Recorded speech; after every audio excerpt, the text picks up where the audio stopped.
Rockies back home after that 10-game roadie out west in which they went 6-4. They have 6 ball games, 3 against Arizona, a day off on Thursday, and then the New York Mets and that very talented pitching staff will be here on the weekend. Rockies, as we were discussing, 5-1 against Arizona so far this year, but both of those series came in Chase Field. Tyler Chatwood taking the Coors Field mound. 2-0 this year against the Diamondbacks. It's always good to be back home, and hopefully most of the dark weather is moving out, though I know the next couple of days could be sketchy. Tuesday night and a Wednesday afternoon affair. Jean Segura has been the best offensive player for Arizona this year in his first year in the desert. And here's Chip Hale's lineup presented by Southwest Airlines. It will feature Brandon Drury, a tough out. He'll bat second. Paul Goldschmidt, don't be deceived by that average. We all know he's one of the best players in the game. He's on base more than 40% of the time. He's going to break out. You just hope it's not over the next 3 days. Jake Lamb will bat fourth. Wellington Castillo's hit 7 home runs from behind the plate. Chris Herman was behind the plate yesterday. He hit a pair of home runs. He gets to start in right field. Chris Owings is in center. Nick Ahmed is at shortstop batting 8th, and then Archie Bradley, just called up earlier this afternoon to make his second start of the year, is on the mound. Chatwood's numbers, as Jeff was telling you, very, very good, particularly and obviously out on the road. 4-0 with a .33 ERA, but that translates to a .215 overall, and that's good for 8th best in the National League. And you mentioned it, Drew, a moment ago. Against Arizona, he's 2-0 with the .71. So for Tyler, he doesn't need to change anything, because what he did was just flat out dominating against Arizona. He worked his fastball down in the count, down in the zone, got ahead in the count all day long when he needed to. Also got some double play ground outs. But Tyler, just continue to use that same game plan. Don't change it up. First pitch misses, ball 1. And Chatwood has pounded the zone, and that's one of the most important elements. Only 8 walks so far this year.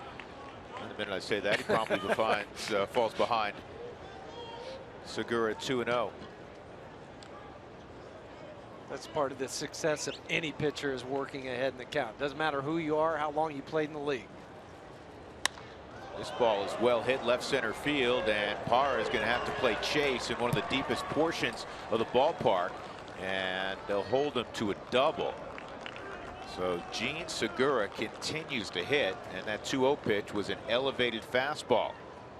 Well, and Jean Segura just continues to hit this year. I mean, he started from opening day and had one of the most hits in April for the Diamondbacks in their history, and then he laces this double to left field. 50 times on base, batting out of the leadoff spot for Jean Segura. And you see Dexter's been on 60 times for the Cubs. What a remarkable start they're off to, and Fowler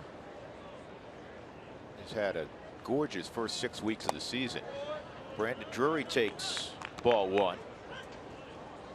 This kid, one of the top prospects the last couple of years in the Diamondback chain. He's played all over, third, second, and he's in the outfield tonight. He's in left field. That's because he's hitting. Play hitter well, you're going to find a spot. This is slowly hit to third, and did they get the out? Dropped the baseball. The ball got dropped. That was a really weird play, because Segura saw the softly hit ball and he tried to cross over. Nolan recognized that. He was just finding somebody to get to the bag. Because he had Trevor coming behind him, and he had Tyler going in front of him. And then it was a foot race to the bag between Segura and Tyler. So Nolan comes and gets it, realizes he can't tag him, made the flip to Tyler. You'll see on the Subaru Supermo, he just dropped it in his haste to apply the tag. And now you got a situation, first and third, nobody out. And here's Goldschmidt, who's just won for his last 18, but I don't think you pitch him any differently. This guy is a tough out, and he will not swing at pitches out of the zone. He gets a pitch up, and Cargo trying to get behind the baseball, and here's the throw to the plate, and just a little bit late, and that will produce a run. So Goldschmidt drives in his 17th run, a sac fly, and it's 1-0 Arizona.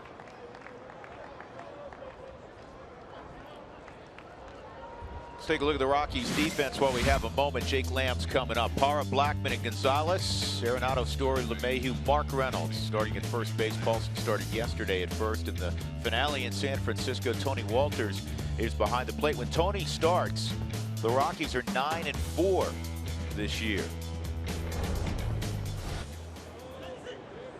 That's a good look at Tony, and he's caught Chatwood. They're going to appeal to third. Can't hurt. Did he leave early? Evidently not.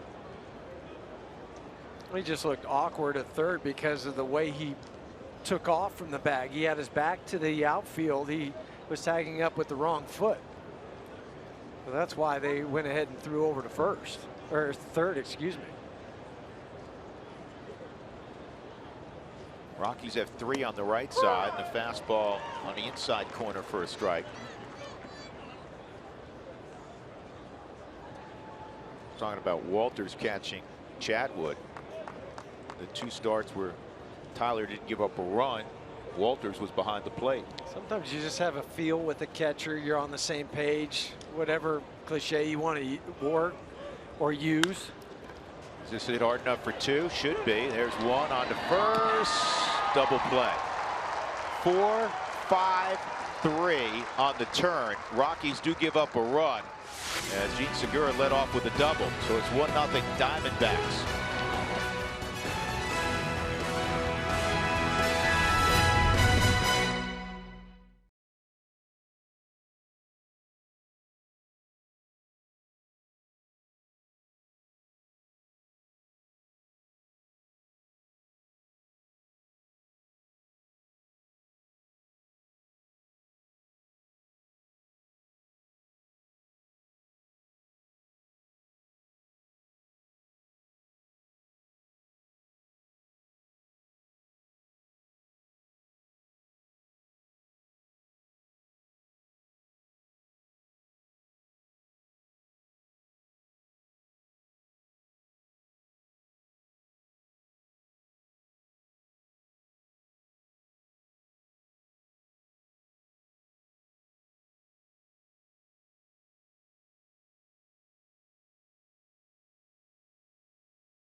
Charlie Blackman getting ready to go. Charlie was activated in time for the first game of the Arizona series on the road trip, and he had a really solid trip altogether, including his first home run of the year. Here's the Southwest batting order tonight for Walt. Trevor Story will bat second. Cargo in that 3 spot at 312. Nolan up to 322. He had 3 more hits yesterday.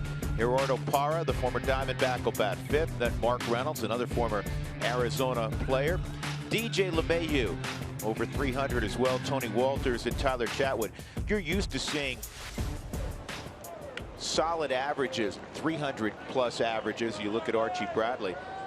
For the Rockies, what is interesting is these averages, here we are in almost mid-May, have been built on the road by and large, not inflated by Coors Field. Really? Yes. It can happen then, is what you're saying. It can. Okay.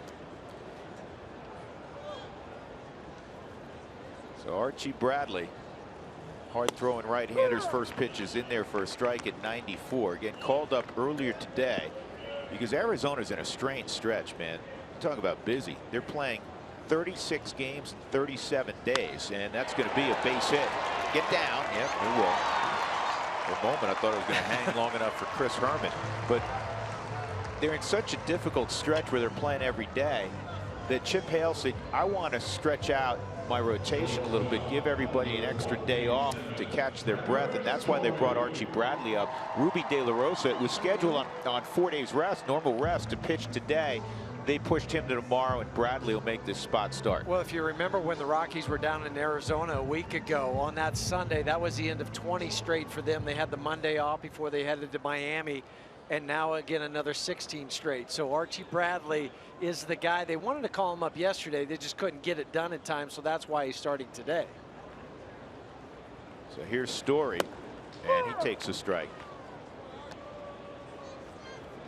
Trevor has worn out the Arizona Diamondbacks. 5 of his 11 home runs have come down at Chase Field at the D-backs' expense. Showing the outfield, they're going to play really deep because you have 3 infielders playing the outfield right now. Chris Owings played a lot of center field this year. Last year, he played 115 at second, and he had 20-plus starts at shortstop. He's a tremendous athlete. He's been solid in center.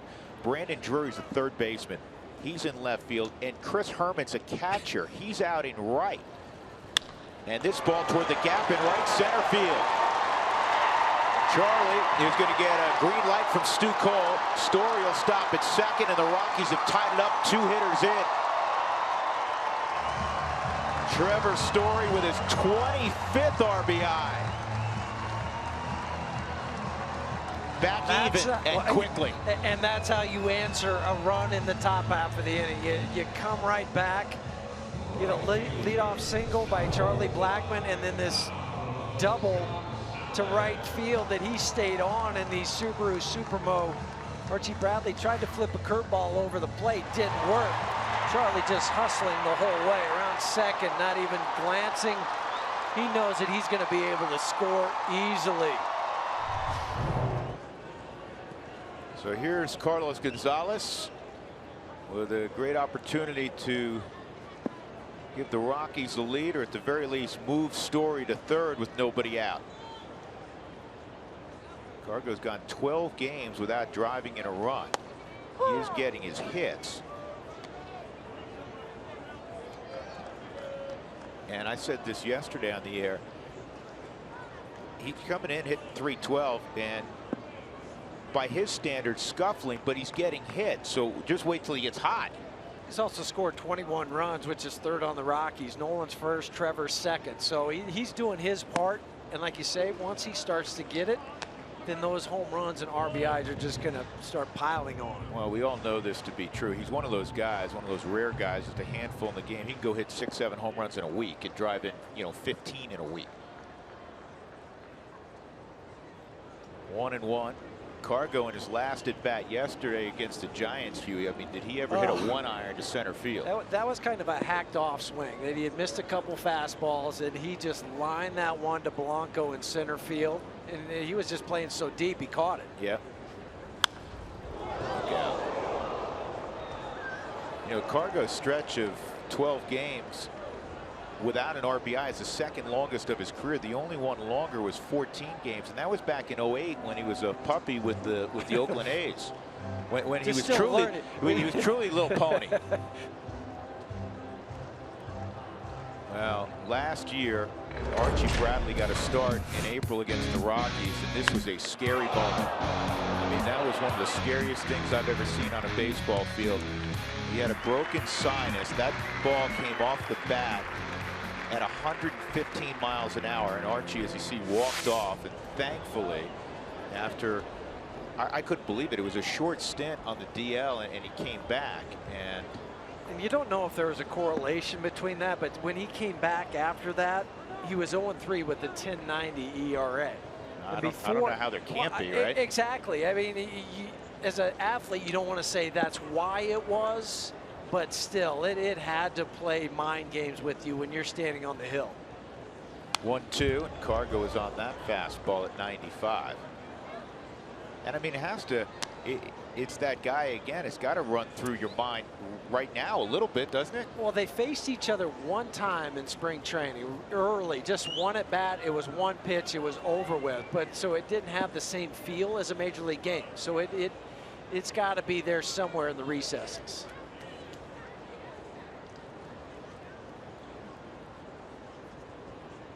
And that's downstairs. 2 balls, 2 strikes on Cargo.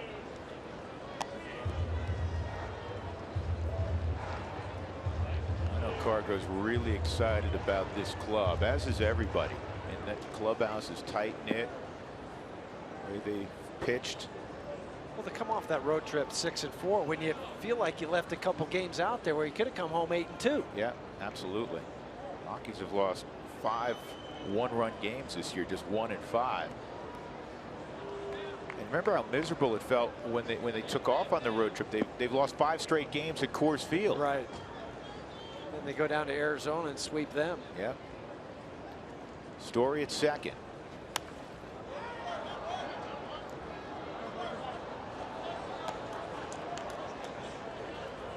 Nolan Arenado is on deck. We're in a 1-1 game in the bottom of the first, nobody out.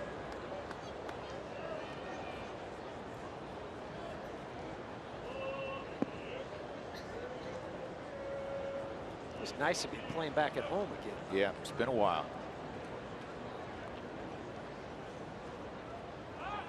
Put a pick play on, and that goes into center field. That's a good read by Trevor with help from Stu Cole, because it looked like the ball was tracking towards center, but kind of got slowed down, and Segura ran over there. Those are the hard read after you slid back into the bag. See how your head's turned, and then for a moment you lose track of the ball. Where is it? And then by the time you pick it up again, you take the 2 or 3 strides. And then he did look at Stu. Stu had his hands up, said, no, no, no, no, don't go.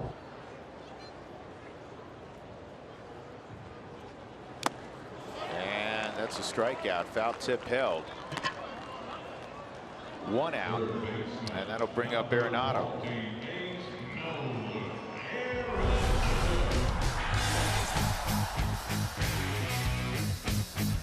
Here's our Mako big hit. And it was Nolan's triple yesterday. Nolan doesn't collect a lot of triples, but if you hit it that far out Triples Alley at AT&T, you'll get your fair share. So that's our Mako big hit of the series.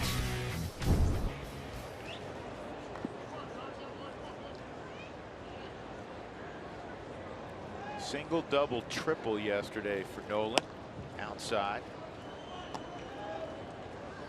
A more patient Nolan Arenado this year. I mean, listen, he's never going to be confused with, Paul Goldschmidt, who sees more pitches than anybody.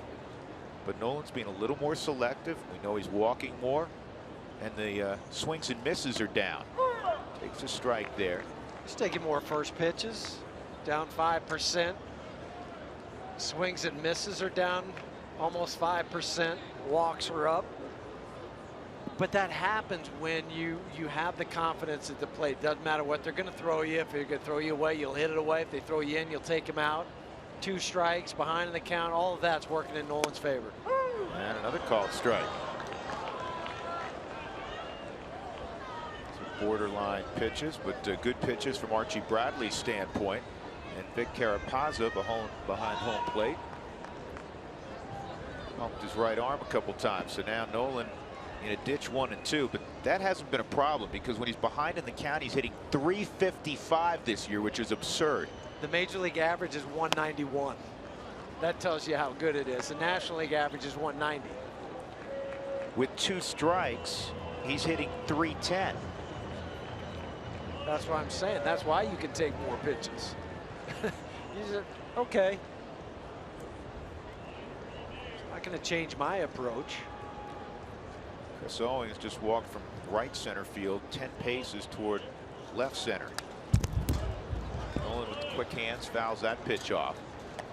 Bradley is predominantly a fastball, curveball guy. He's got a big arm.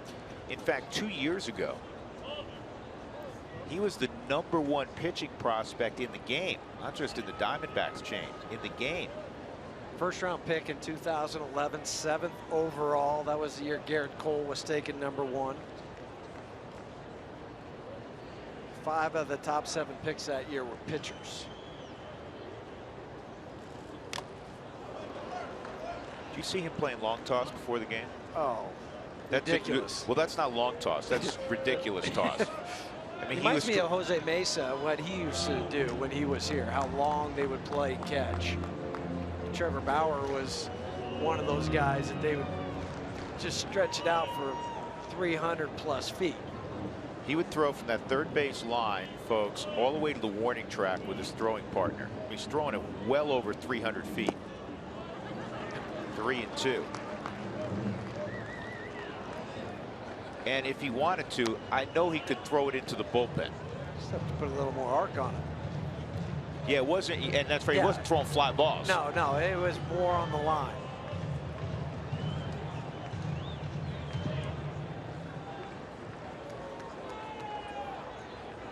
Story at second.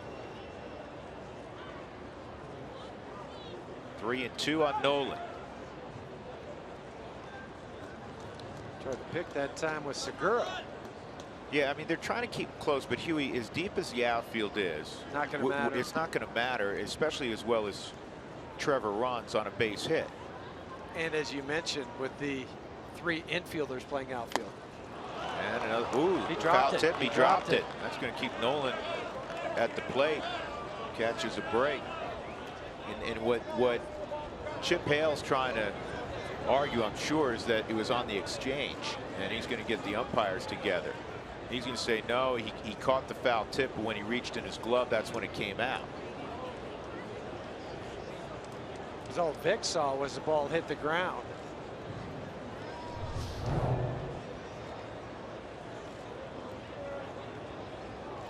You know what? They have a case. I think he's right. Yep, they got a case.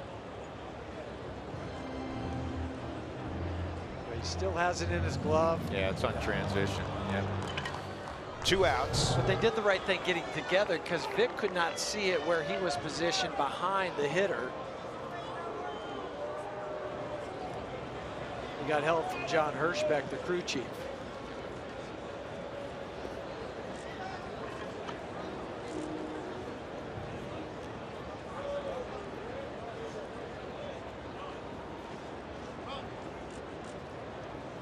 Well, Archie Bradley producing strikeouts is not unusual.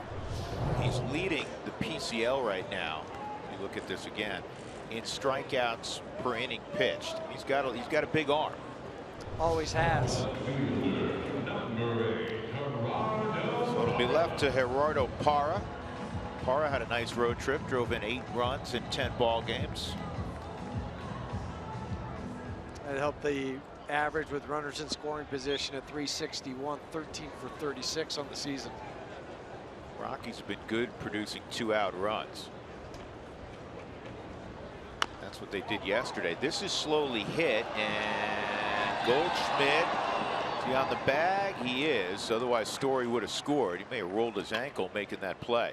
So the Rockies get a single from Blackman and a double from Story to even the count at 1. As we go to inning number 2 at Coors Field.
Behind me, you can see he's getting ready for this second inning. The good thing about him is he works fast, and Charlie Blackmon's a fan of that. He has a really fast tempo, and he's very aggressive. So he's not a guy that goes out there and nibbles and falls behind in the count and gives guys free bases. You know, that's not going to happen. I mean, you're either going to have to get a hit like pretty quickly, or you're going to make an out. And either way, like, the defense is involved. So I enjoy playing behind him. And Drew and Jeff, we've heard it over and over this season. They love playing behind him, the infielders and outfielders, because of that tempo. Well, you have a couple guys, actually several now on that staff. There's a base hit up the middle by Wellington Castillo.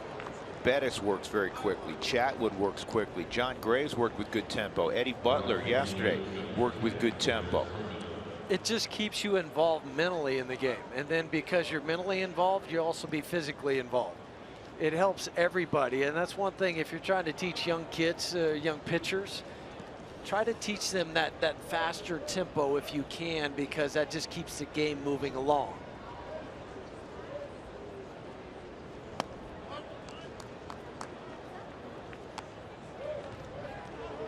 So Tyler's given up a couple hits already, a couple hard hit balls, a Segura double, and that sharp single there by Wellington Castillo. Chris Herman, the hero for the Diamondbacks yesterday. They won 5-3 and 11 against Atlanta. And he hit 2 home runs, including a 2-run home run in the 11th to provide them with their margin of victory. What was very interesting about the 2 home runs, first time he's had a multi-home run game in his career, is that both home runs came on 0-2 pitches. That had not happened in the same game for the same guy since 2000, when Lance Berkman and he did it against the Royals. But yesterday, Chris Herman hooks one around the pole or right off the pole in right field, and then just for good measure, right center field. Yeah. Let me correct one. I said 2000. 2009, Berkman did it against the Royals. 2-1, and now it's 2-2. So Herman's got 4 home runs as the backup catcher. Wellington Castillo, who's at first, has 7 bombs. Kind of picking up where he left off last year. So between the two of them, 11 home runs, leads all of baseball when it comes to a catching tandem.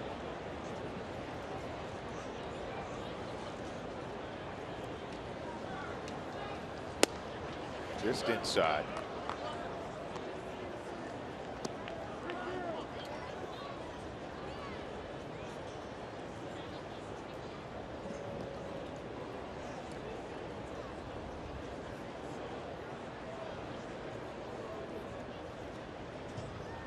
Three-2 ground ball, could be 2. Tough to turn this one, and they'll get just 1.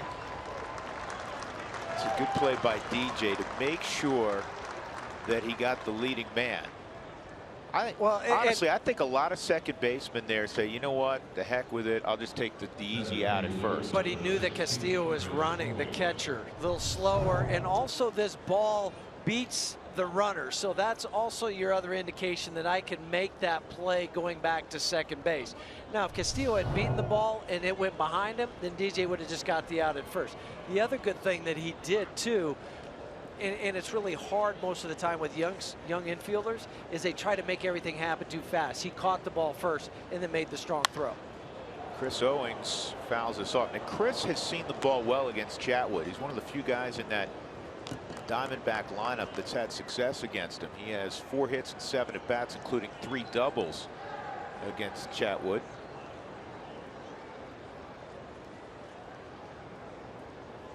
One top of 2, 1 out. Herman at first, and Owens, who could fly, is at the plate.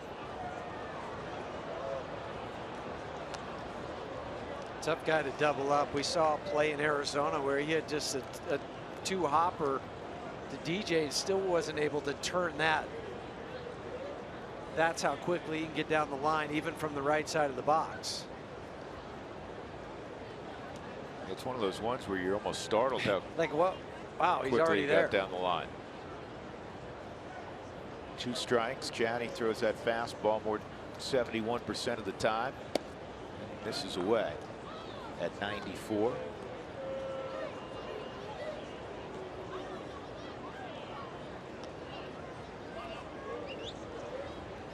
A 26-year-old from Orange County in Southern California. the Redlands area. Redlands area is a neat part of SoCal because you are less than an hour from Palm Springs in the desert, and you're less than an hour up in the mountains to go skiing in Big Bear. So what do? Do you golf, or maybe like what we can do here?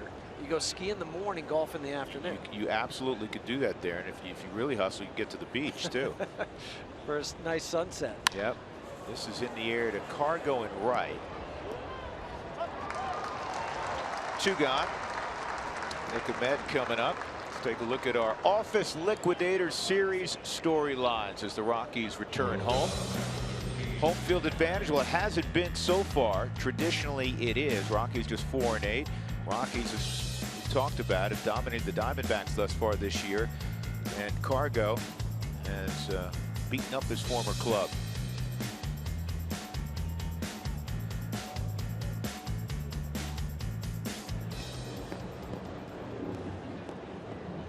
There's Carlos.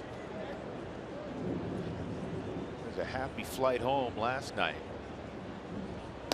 Good pitch. Bad guessing fastball.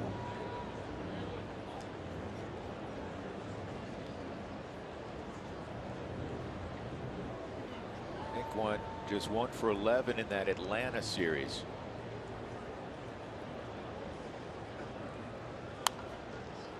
Gets fisted there and he fouls it off. So the Rockies swept Arizona and then continued on to San Diego, and then Arizona left for that road trip, and it began in Miami, and it kind of went the way things went at home for Chip Hale's club. They got swept by the Marlins. Then they went to Atlanta, and Atlanta's just miserable. They've got 1 win at home and they swept the Braves. Here's the 0-2. 1-2. Yeah, 1-15 for Atlanta at home. Have you ever heard anything like that? I haven't. Trying to think back to when somebody was that bad at home, and it'd have to go back a long ways. Can't remember any in my lifetime.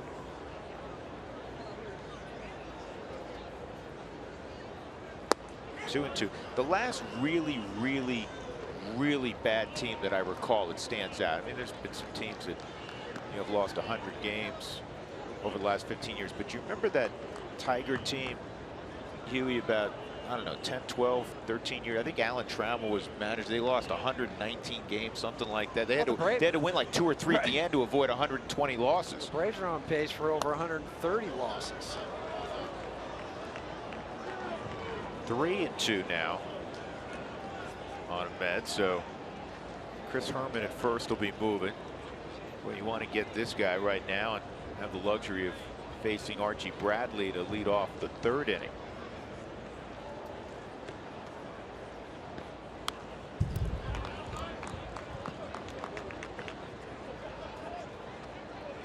Dougie did a little research. The worst Braves season ever when they were in Boston in 1935. They went 38-115. The worst team since 1900, the 1916 Philadelphia A's, 36-117.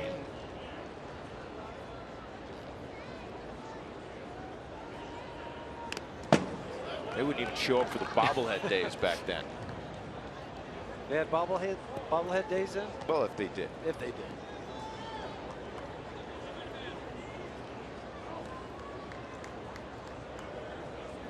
Nick Ahmed from the University of Connecticut. Big congratulations to Kyle Houston, graduated from UConn yesterday. Well, like a lot of people now, yeah, I mean, graduations are happening, so just proud of everybody that's graduating. All right, a DJ, and that'll end the inning. So there was a hit, no other damage. We'll go to the bottom of the 2nd. The Rockies won, and the Arizona Diamondbacks won.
Root Sports is brought to you by your hometown Toyota stores. Toyota, let's go places. And by Southwest Airlines, transparency, low fares, nothing to hide. With Jeff Hewson and Mark Stout, I'm Drew Goodman. The Rockies on a 6-game homestand, 3 against the Diamondbacks, and then on the weekend the Mets are in town. Rockies got a run in the first, single by Charlie Blackmon, double to the right center field gap by Trevor Story. Here's Mark Reynolds. Mark's been terrific so far in a Rockies uniform. 333 average, couple home runs, driven in 11, hitting 385 since April the 12th, which is the 3rd best batting average of guys that have at least 50 at bats in the big leagues during that period of time. Only Martin Prado and Ryan Braun better.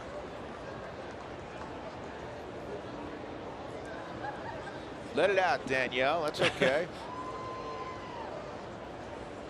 Here's the 0-2.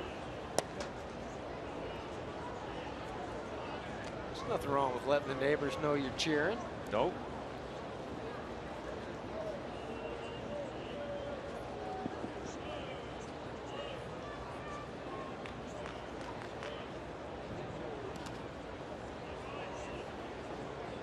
See, to me, those 2 pitches, we talk about this a lot, Hugh. You're at the plate, you're in an 0-2 ditch, and I mean, you've been in that situation a bunch. And then all of a sudden, I mean, you don't even have a decision to make. Two pitches, not even close. Now you're back in it. You can roll your neck a little bit. You go, okay, it's on now. And more relaxed at the plate then.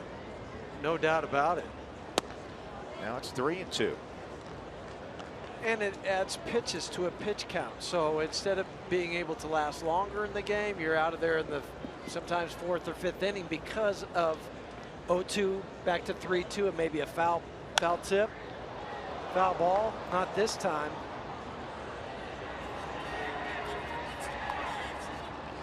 Herman makes the catch. That'll bring up LeMahieu. If the Rockies score 7 or more runs, go to participating Colorado Taco Bell locations the following day. Make sure you do it between 4 and 6 to receive your Rockies taco special. Liv Moss at Taco Bell. So DJ's got the average 1 point better than last year. 301 last year. He's at 302 right now. As steady as they come.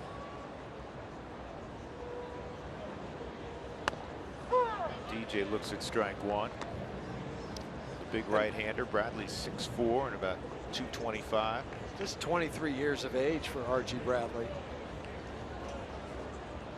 Same high school as Brad Penny. Broken Arrow High School in Broken Arrow, Oklahoma, suburb of Tulsa.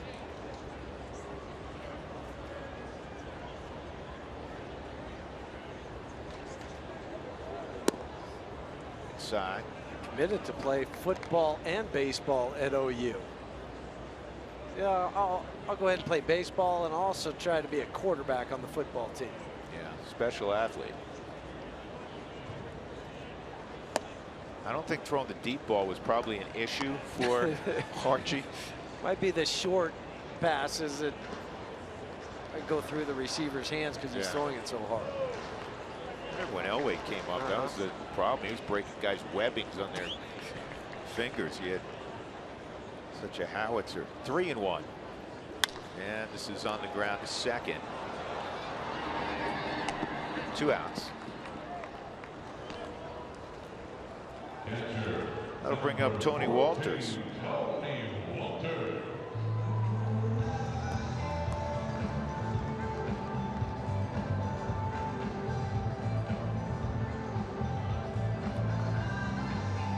Tony getting an opportunity again with the injury to Nick Hundley to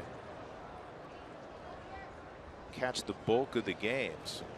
Nick was on the 7-day concussion DL a couple weeks ago, and he was out for about 10 days.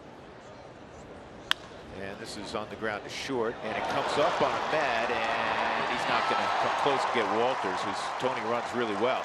That's a rarity. Nick Ahmed, one of the top shortstops defensively in the game. Looked like the ball came up late on him.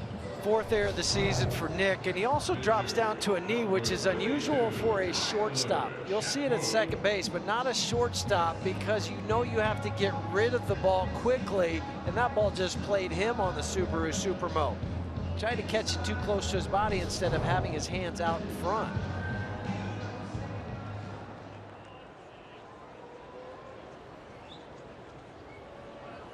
So here's Chatwood.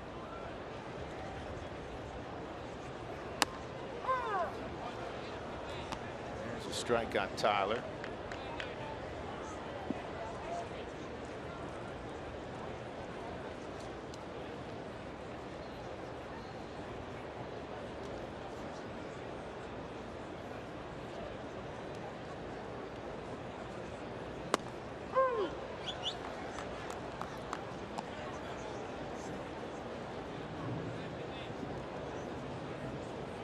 Yeah, it's that time of night at Coors Field.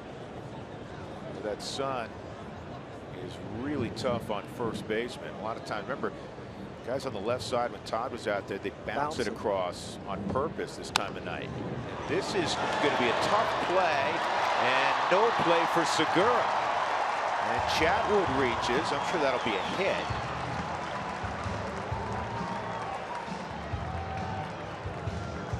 Chip Hale looking out there saying, boy, this inning was cruising, and now Charlie Blackmon's coming up with traffic. Gene Segura bobbled the ball that DJ had hit. Did get down, went off the front part of his glove. Now, this was a tougher play because it had English on it, and he's moving to his left, but he still didn't get the glove down onto the ground. Make him pay, right? That's right. And that's the 21st error I'm talking about with the Meds error. I think they've ruled this one a base hit. They haven't ruled yet, but how far he had to go. See how his glove, oh, excuse me, that just popped out. I thought he didn't have his glove down far enough. Better shot on the Subaru Supermo, and it is a hit for Tyler, his 3rd one this season. So here's Charlie, rifled a single to right his first time up. Keep bringing up this outfield, see if it comes into play. That you have two guys who are not real experienced in a cavernous outfield, the biggest outfield in baseball, in Herman in right, Drury in left.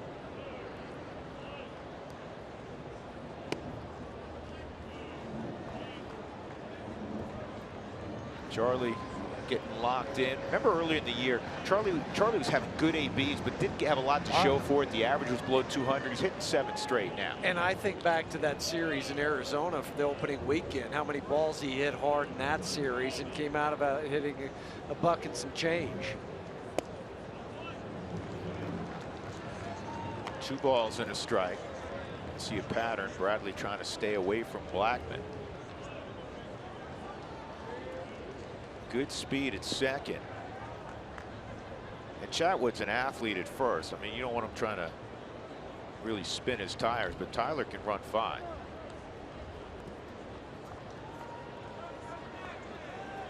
Just remember when Tyler pulled his hamstring running the bases. That's the last outing of spring training 2 or 3 years ago, trying to leg out a triple over in Peoria against the Mariners. Well, you got a good memory. That's outside now. It's 3-1. And it was a night game. You're the best. Got a memory like a steel trap. That's right. Just ask Dougie.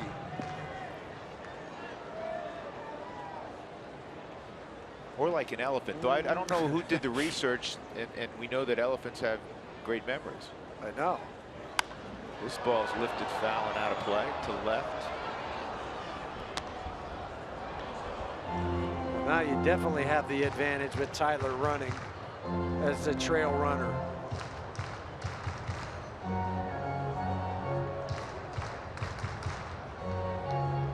Trevor Story hoping for an opportunity. Drove in the Rockies run in the first with a double to right center.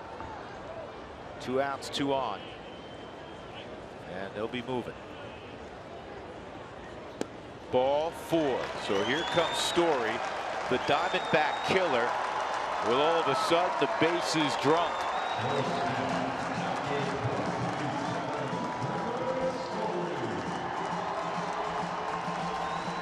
Crowd abuzz as Trevor Story walks up. Well, against the Diamondbacks, 5 of his 8 hits have gone over the fence. And he's thrown in a triple and a double. So he's got 1 single. 12 of his 25 RBIs against Arizona. But when you're hitting the ball that hard and that far, who needs a single? I'll take all the extra base hits, the slugging percentage. For a guy that was just named the starting shortstop 5 or 6 days prior to that first game in Arizona, he has just taken that position and put a lock on it and said, it's mine. The thing I like about Trevor, I like a lot of things about Trevor. First of all, he's great. Where do you want to start? Yeah, first of all, he's a great kid. But he's even keel. I mean, you know, there's natural tendency here to get over anxious, bases loaded, but he stays within himself. He's 1 for 2 this year with the bases loaded. He had a bases clearing double earlier this year.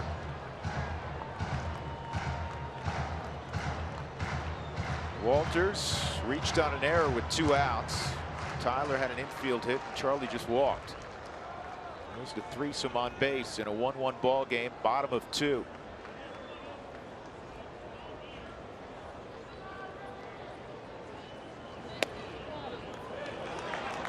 That was a big take in that it was a close pitch, but it was off the plate. So instead of 0-2, it goes to 1-1. That's what's great about looking at the Subaru strike zone, because the way Wellington Castillo caught that ball, it gave the appearance that it was a strike. It wasn't. He just said, nope, make sure I lay off of that. And here's the 1-1. Good cut.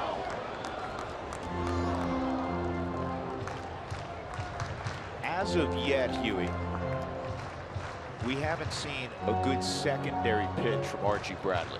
The one he threw earlier in the game to Trevor was bad, that curveball. He scrapped that. He said, nope, I'm not throwing that. Threw a couple change-ups to Charlie. That didn't work. Sliders. So now you sit there and say, I'm looking just dead red. Throw me the 94-mile-an-hour fastball. I don't trust you can throw an off-speed breaking pitch right now. 1-2. And he went changeup, and it's low. Guys are doing their homework. I mean, when you see guys on the top step of the dugout sitting, I mean, they're studying right now. This is where your homework's done for your next AB. You do all the film work before the game, during the game. You keep your eyeballs on them and say, this is what I'm seeing, so I know what I look for when I go to the plate. This ball driven deep to right, but it's going to fade into the stands. The wind really pushed it foul off the bat. It was fair territory for a little bit, and it ended up well foul. Yeah, and that's the way the wind's blowing in from left field, the cross, and from left field over to the right field corner. Already 46 pitches for Archie Bradley. Well, how many more in this inning because of the air to Tony Walters? Strike 3 called on the inside corner. And that was in. Not even close on the Subaru strike zone. No, that's a tough break. So the Rockies leave them loaded in the second, 1-1.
The bases loaded. A tough called third strike on Trevor Story.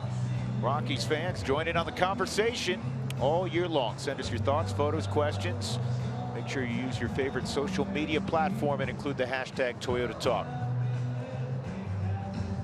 Tyler Chatwood will face Archie Bradley, and then the top of the order in the top of the third for the Diamondbacks. Diamondbacks, Huey, a lot like the Rockies. They've been good on the road, struggling at home. Yeah, for Arizona, 5-12 at home, 10-6 on the road. Well, you and I were talking a little bit with Chip Hale before the game, and he was talking about the home record, but he was more in the making the statement or case that it was the teams that they had played. And you know what? He had high praise, effusive, in fact, in his praise of the Colorado Rockies. And it's not just the 5 victories, 6 ball games during the regular season. Chip was telling us, said, I could tell very early in spring training with the defense the Rockies play and some of the arms he was seeing. He said this is not going to be, you know, right, a fluky or maybe a Rockies team we've witnessed from the last few years that can hit, feel, but, you know, the pitching is suspect. He saw it coming in spring training. And it was really unsolicited. We weren't asking. He just said, hey, I've seen this. I've seen what's happened. And, I mean, that's the kind of praise you want to hear if you're sitting in the other dugout. Sure. That healthy respect for anybody. Segura fouls it off the very end of his bat, 1-1. But, you know, you and I have heard it so many times in the past that great respect for the Rockies lineup, because year in and year out, not just at Coors Field, but, you know, the Rockies have some of the top position players in the game. But we all know that this sport is about pitching, and the Rockies the last several years have struggled in that department. But now you're talking about the maturation that we've seen with John Gray, Eddie Butler. Well, you know, Tyler Chatwood back. I mean, look how good he's been. Chad Bettis emerging. This is chopped to short. Segura can run, and a good throw. Staying behind that throw by Trevor Story, 2 outs. But it was also before he got to the ball, the footwork for Trevor before. Just watch his feet and how they set up for this throw before he fields the baseball. Okay, chopper. Now he's gathering himself right there, so when he catches it, it's just a shuffle and let go of the ball. So 2 outs, nobody on, and Brandon Drury's at the plate. He reached on a fielder's choice his first time. That pitch is up. Drury the last 3 weeks hitting .353, including 5 home runs. You know, and some of that praise also just from Chip Hale. Yesterday after the ball game, Bruce Bochy, in his summation of not only yesterday's game but the series, he said, listen, we faced 2 really good pitchers the last couple of days. He said fastballs in the mid-90s at the bottom of the zone, and then sliders from 86 to 89. Well, and with movement on those 2-seam fastballs by John Gray, throwing 95, 96 mile an hour with looked like hard sliders. That's how they were going. And then Eddie following it up with 6 innings of great performance for him. So 2 of the best outings that those guys have had. And Chatwood a low throw. Why can't pitchers throw to first? I have no idea. They work on it all the time. 1-2-3 third for Chatwood.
Gonzalez is going to lead off. Sucker to Cargo about 2010 when he always says, oh, that's when I was good compared to this year.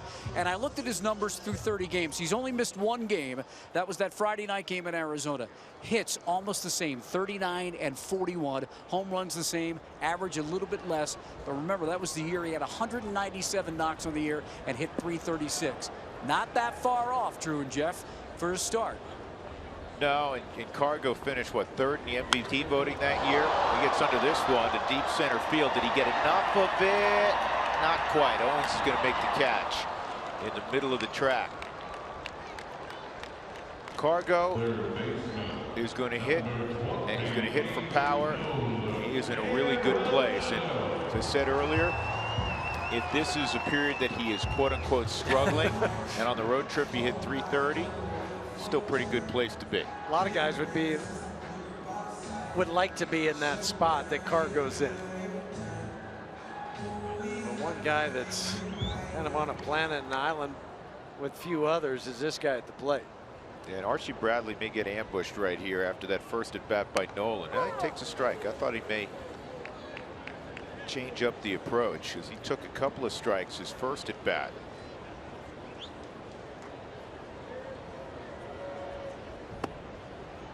One ball, one strike. Nolan second in the league in OPS at 1083. Leads in a number of categories. It's fouled off. And you know what category he leads in right now? According to StatSync, wins above replacement, WAR, and every baseball club and Baseball Reference, Fangraphs, they all have their ways of calculating WAR. But right now, the #1 player in baseball, according to WAR, wins above replacement, Nolan in front of Manny Machado. So what that says, folks, is that according to Stats Inc. and how they value offense and defense, that Nolan has already been worth 2.5 wins more than if you just brought a guy up from AAA and put him at third base. I look at that number as pretty low. I think it's pretty low, actually, also. Because if you're saying, yeah, you could just put anybody and replace him at third base over a course of 31 ball games, and he's only getting, this guy's only 2.5 wins more. Nah, I don't buy that. Yeah, I would agree with you. Nolan with the ground ball to Gene Segura, 2 outs. Fans, you want to catch the action when the New York Mets come to town May 13th through the 15th. That's this Friday, Saturday, and Sunday. Call 303 Rockies or go online to Rockies.com tickets and get yours today. We're trying to calculate that great rotation, who the Rockies are going to see. It looks like they'll definitely see Harvey. He went yesterday. Chance you'll see DeGrom. DeGrom's going tomorrow night against the Dodgers, so that it would looks make at it Sunday.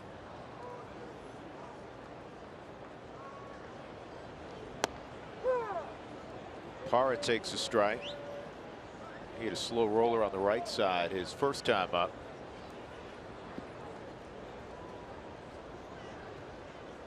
Well, Steven Matz is throwing tonight. So that's who it'll be. It'll be Harvey, Matz, the left-hander, and DeGrom. At least you won't see the big slugger, Cologne. First home run. He just now touched home plate. when I think they calculate 30 seconds. The Kentucky Derby went faster than that trek around the bases by Bartello. And that's going to end the inning. So a strong inning for Archie Bradley. 1, 2, 3 through the heart of the Rockies order. To the 4th we go. The Rockies are run, the Diamondbacks are run.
Action Sports is brought to you by Subaru. Love, it's what makes a Subaru a Subaru. And by CenturyLink, your link to what's next. Rockies and Diamondbacks knotted up at 1 apiece, top of the 4th inning. It'll be Paul Goldschmidt, Jake Lamb, Wellington Castillo to face Tyler Chatwood in the 4th. Goldschmidt hit a sac fly in the 1st to drive in the only Arizona run. It was his 17th RBI. And Goldschmidt takes a strike on the outer 3rd at 91.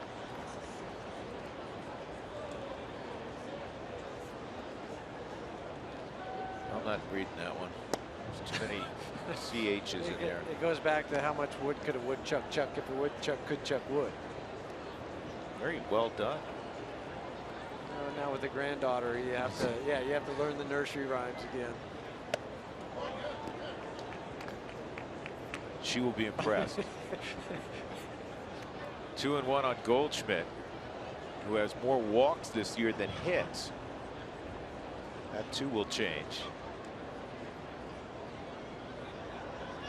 And a good pitch there on 2-1. When Tyler shook to that pitch. That thing cut a bunch. Yes, it did. May find its way right back here. That's what he went to. Yeah, 3-2. Well, that's hard to get a hitter of Paul Goldschmidt's status to swing at 2 pitches consecutive in the same location that are not strikes. And Goldschmidt has now reached for the 42nd straight time against the Rockies. 42nd, not 42 in a row, folks. 42 games in a row. He already set the club record in April for most walks in that month. So he's not hitting for Paul Goldschmidt average, but he's getting on base. Just against the Rockies, 479.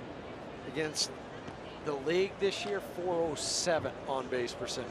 You know, sometimes they're good walks and then they're bad walks. That's a bad walk. It's a 1-1 game. I mean, if Goldschmidt runs into one and hits it 4 miles, it's a 2-1 game. Challenge there. Yeah, you don't want to put extra guys on base at home. We know that you hit a ball in the gap. Goldschmidt has good wheels. Plus, he's just 1 for 10 lifetime against Chatwood. Jake Lamb hit into a 4-5-3 double play his first time up. It's 2-0.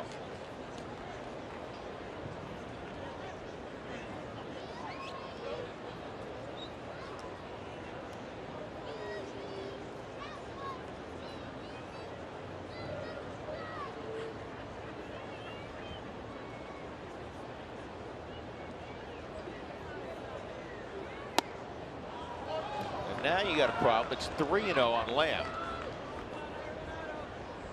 None of those pitches particularly close. Tony Walters goes out. Chatwood came in about 3.5 to 1 strikeout to walk ratio, which is terrific. 8 walks and 37 2/3 innings, 27 strikeouts prior to this game.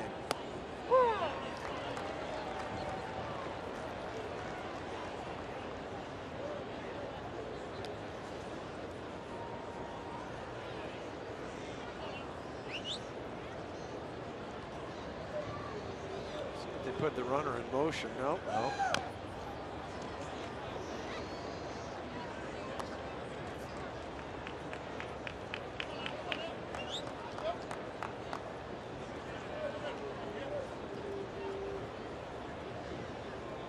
Now do you if you're Chip Hill? Goldschmidt can run. Yes. Over 20 stolen bases a year ago. He is going, and that's ball 4. So back-to-back walks, an absolute killer. And now you have a guy who's had a fine year. 2 best hitters in this Arizona lineup so far this season have been Gene Segura and the guy who's walking to the plate, Wellington Castillo. Well, we have a moment. We can tell you that live Rockies baseball is back in 2016 with MLB.com at bat on your smartphone or tablet. Stay connected with stats, news, and much, much more. This is a guy that will ambush a first pitch fastball.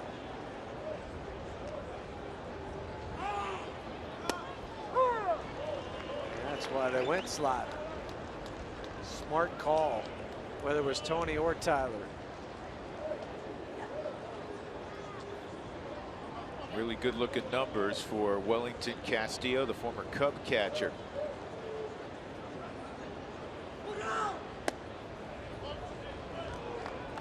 One and one.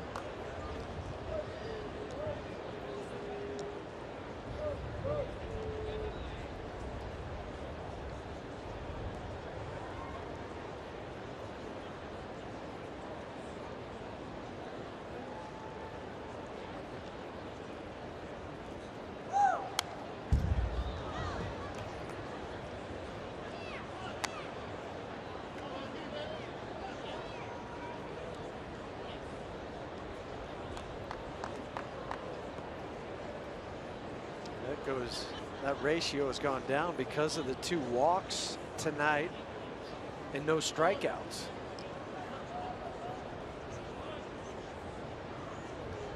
Make a pitch here, 1 and 2. And he did. He gets a strikeout on Castillo, his first of the night, as Jeff was alluding to. And that'll bring up Chris Herman. Might have got away with a hanging slider or backup slider. Sometimes those are the best pitch if you could get away with it at the top of the Subaru strike zone. Yeah, I'm with you. He ended up getting away with a pitch that was kind of a cement mixer. But in any event, it's 1 out.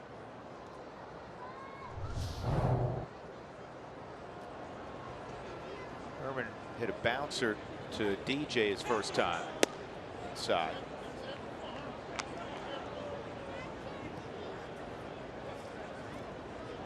Chappelle saying he wasn't concerned about Herman being out there in right field, so he's a good athlete, better athlete than he's given credit for.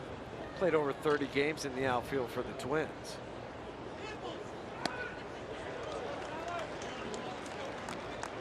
He doesn't get cheated though at the plate. Yeah, he stepped in the bucket and had a little bit of lift in that swing. Yeah, spinning on the heels. So hot, David Peralta battling a little bit of a sore forearm. He's sitting down tonight. Yasmani Tomas sitting out. 2 guys that typically start for Arizona in the corner outfield spots.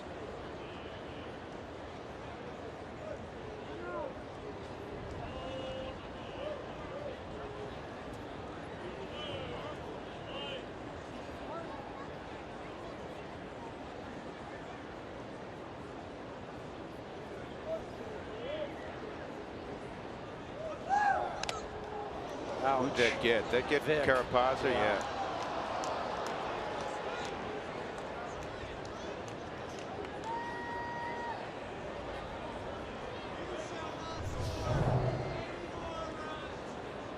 Just give us the best look on the Subaru Supermo. More on the top of the shoulder. Not as much padding there as there is on the chest.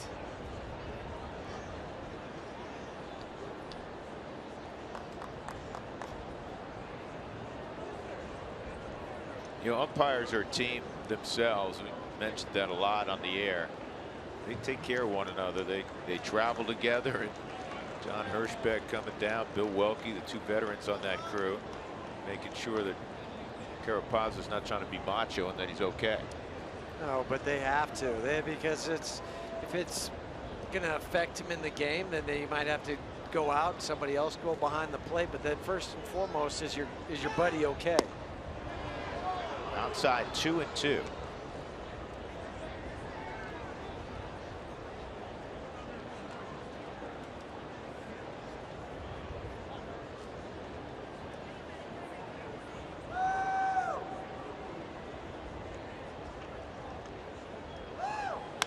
Ground ball to first. That's a great pickup by Reynolds. That's a great pickup by Reynolds. He had a top spin hop, and he gets the out at first. How many times have we said it this year that, wow, how did he make that play? We've seen him where he stretched and it looked like, oh boy, can he get up? And then this time with the top spin coming right at you on the backhand, goes down, realizing that first base is that option that's the best for him. And that's not an easy pick because it's not a short hop where you can set it in your glove. It's more of the in-between hop. Just kind of guessing where that's going to really come is. up, aren't you? Here's Owings outside. Chris hit a fly ball to Cargo in the second inning. So 2 in scoring position, 2 outs in a 1-1 ball game in the top of the 4th. Walt was asked, and he's been asked a lot about this lately. Mark Reynolds' defense at first. Here's the 1-0 ground ball to short.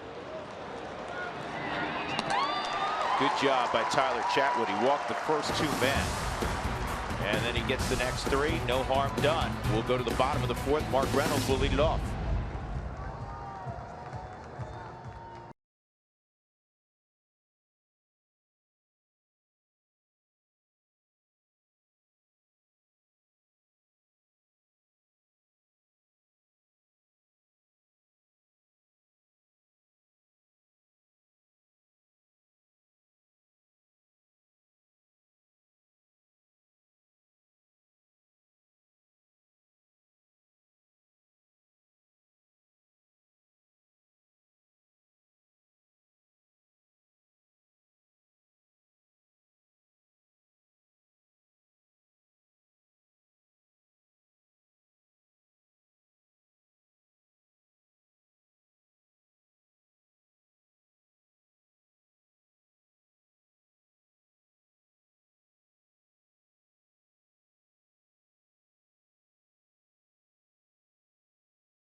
Fourth inning for the Rockies, and we're talking about Walt Weiss's appreciation for Mark Reynolds. He's really in a situation where he's getting to know him more this spring. He's tightened up his offense. You know, he's a tougher out than he's been in the past, and that's a credit to him because he's worked on those things. And yeah, athletically and especially defensively, a lot better than I thought also. Very candid Walt Weiss before the game. There's the 1-strike offering, and this is lined to center field, but it's right at Owings. 1 out, 5 in a row set down by Archie Bradley. Got out of that second inning bases loaded situation with a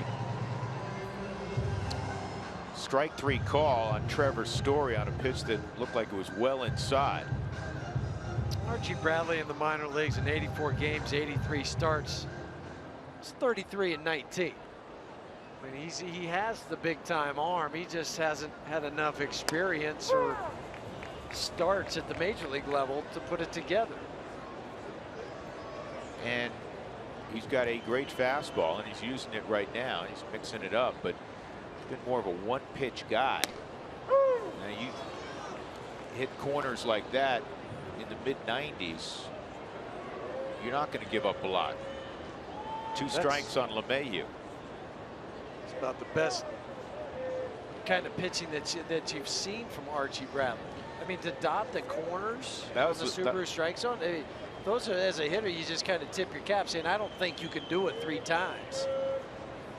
And he can't. He left that over the plate, and it's shot to the corner. And here's where Herman and his inexperience a little bit.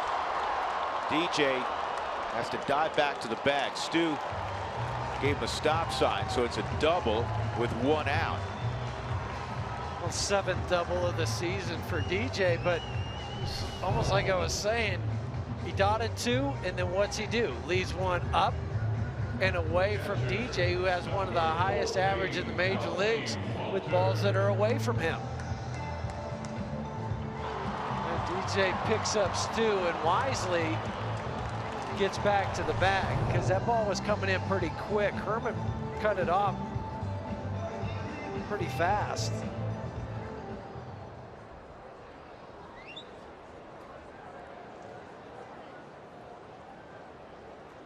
Tony Walters reached on an error by Nick Ahmed in the second inning, and that's outside. That led to the Rockies loading the bases and a great opportunity for Trevor Story. Unfortunately, that controversial called third strike. That pitch previous, the fastball on the block, that looked like Jeff Samardzija. Just Samardzija's been a huge find for the Giants. Not both fine, but both he and Cueto have pitched really well. The Giants' problem has been when their two veterans have gone, Jake Peavy and Matt Cain.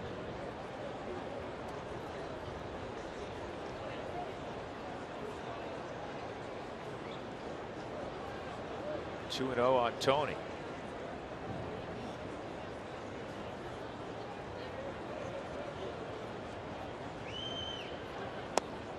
Three 3-0. Chatwood on deck.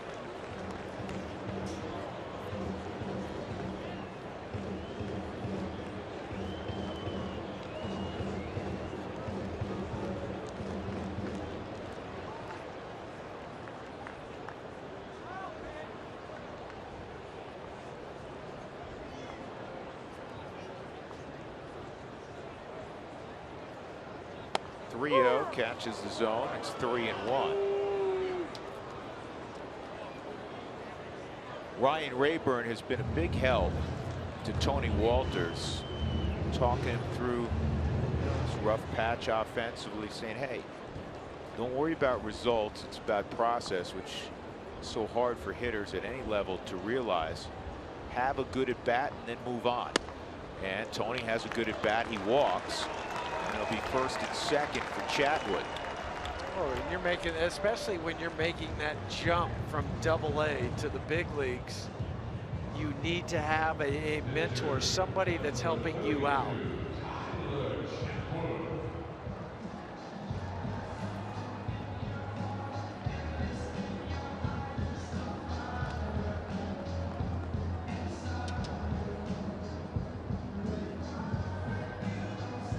A reminder, the day after every Rockies victory, get 50% off your online order at Papa John's. Use the promo code ROCKSWIN at papajohns.com. It's one of those places we know Walt loves, we say it all the time, he loves the slug bunt, especially with a guy who can handle the bat like Chatwood. And he pulled it back, but it was in the zone. But he hit the bat. Like, I saw those guys charging, and I could have pulled it back. Also, it was a good bunt, or a good pitch to lay down a bunt on. Either one. I think Tyler's just kind of kicking himself after that first pitch. Perfect world, you want to get it to the left side here. Yeah, right down the third base line, and if anything, you make the third baseman field it. As hard as Paul Goldschmidt is charging.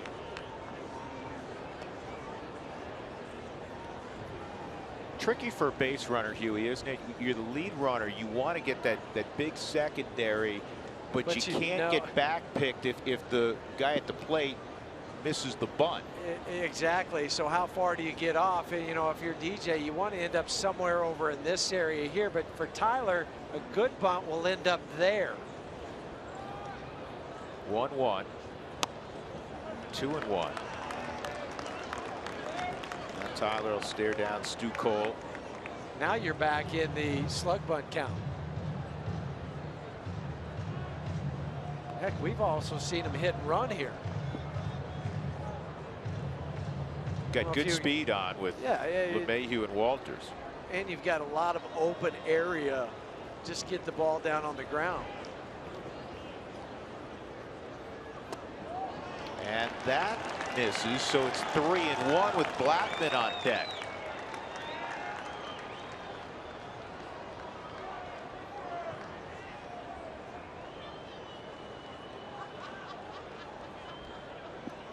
Rockies and Diamondbacks got both their runs in the first frame.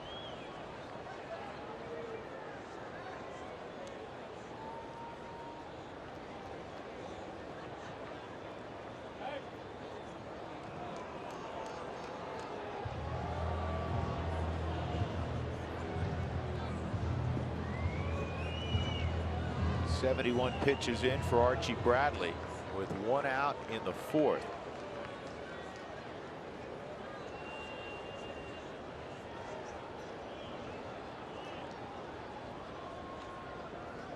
Way inside, and now the bases are loaded for Blackman. So Bradley, with Chadwood giving himself up, did not throw a strike other than the first pitch.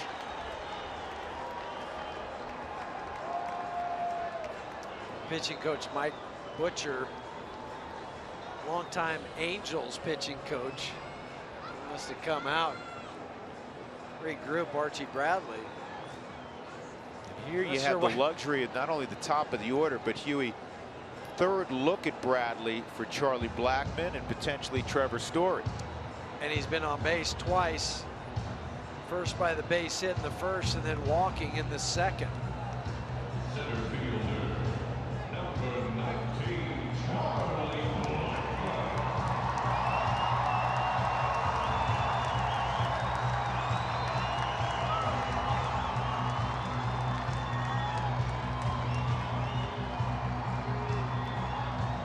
A great opportunity for the Rockies to take the lead. LeMahieu doubled. Walters walked. Chatwood walked.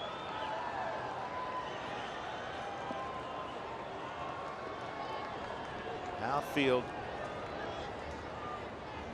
has Herman way off the line and right. And that pitch is away. They pitched him away last time, and I'm looking at the alignment in the outfield, and there's a great look at it. If he hits the ball to left center field, they're pitching him away.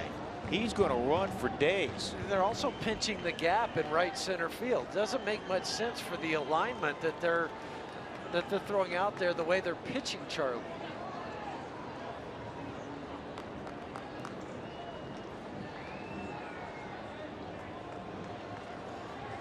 One, bottom of 4.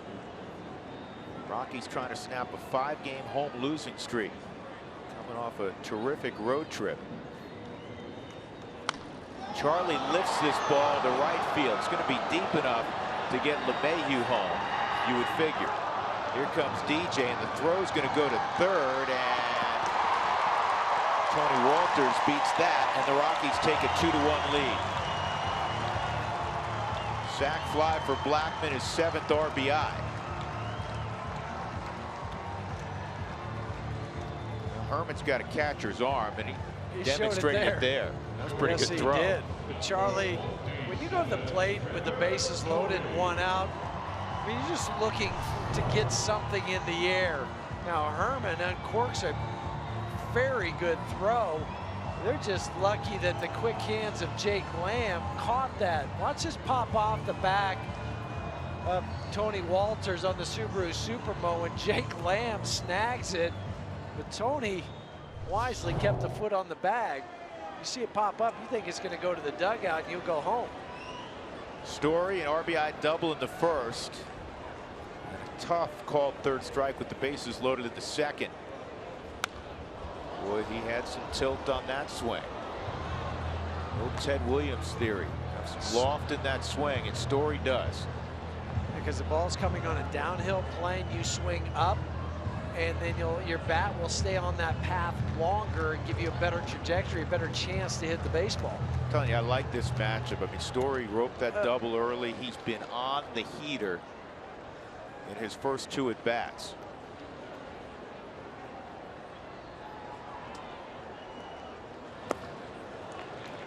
Gets that he's rare also off-speed pitch. But changeup. If he has thrown an off-speed pitch to him, he's just spitting on it. He's just laying off. He's recognizing that pitch early enough. The Rockies, and listen, it's 2-1 game, so you give Bradley credit, but they've made him a 1-pitch guy. And that eventually catches up with any starting pitcher. You would think, no matter how hard you throw.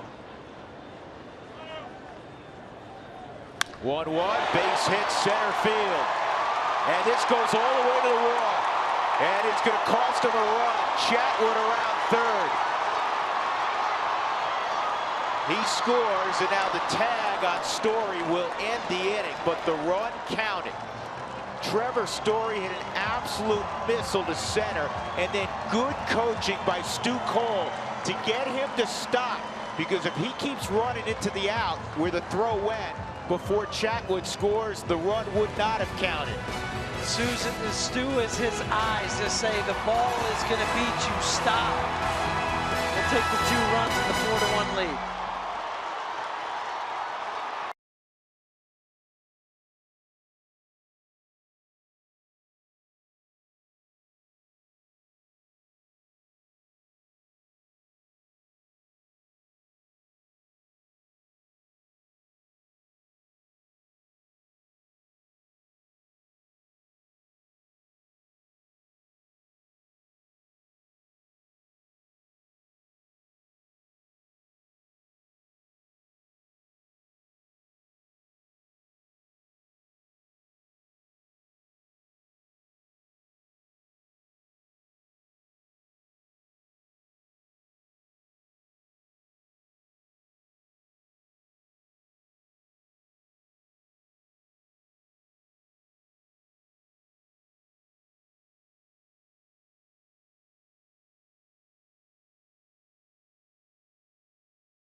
Rockies with a 3-run bottom of the 4th have a 4-1 lead. 3 ribbies tonight for Trevor Story.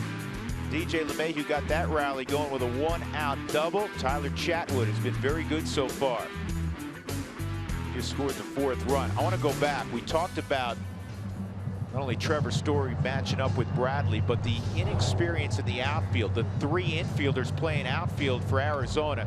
And this ball, it was a rocket, but Owings has to find a way to keep that in front of him. Yeah, but did you see the first mistake he made was taking 2 or 3 steps in and then had to go back the wrong route instead of staying back, circling around it to cut it off. But he didn't, so Trevor took advantage of it. And then with the help of Stu Cole, they said, don't run into that out before that extra run scores. Yeah, I mean, you know, Stu's passing one guy off, and then he's got to get to the next guy. I mean, it's busy for a third base coach, but I'm telling you, that was a huge, huge play. Because if Trevor keeps coming, the out may be recorded before Chatwood slides into home.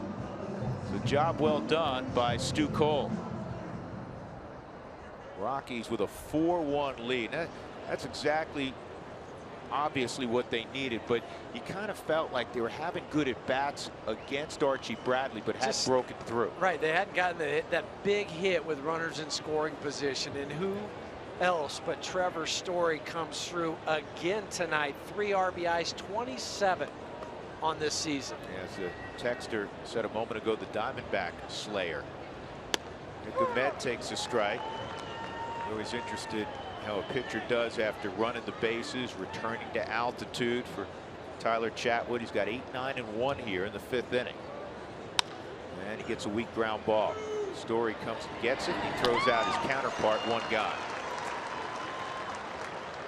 You hit a double, drive in 2 runs and get the first play of this inning. But for Tyler, I was going to see what he did. He waited about 30 seconds, even with the pitching clock that they have now, and in between innings you have 2:15. He sat in the dugout for about 30 seconds, just making sure that he caught his breath, had a sip of water before he came out, because he knew he's already in the middle of the game and throwing 60+ pitches. He doesn't need to fire all those 8 warm-up pitches. He was very smart about it. And he's quickly ahead of Bradley, 2 strikes.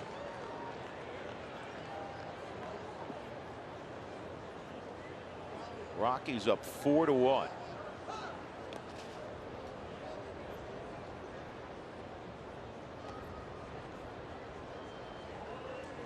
Diamondbacks came into this affair 15-18. The Rockies a game south of 500 at 15-16. In a very competitive National League West.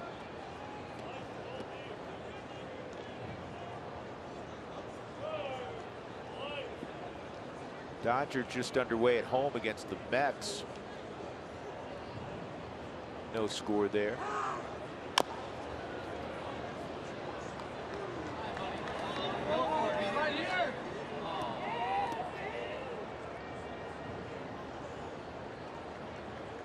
Toronto's in the Bay Area.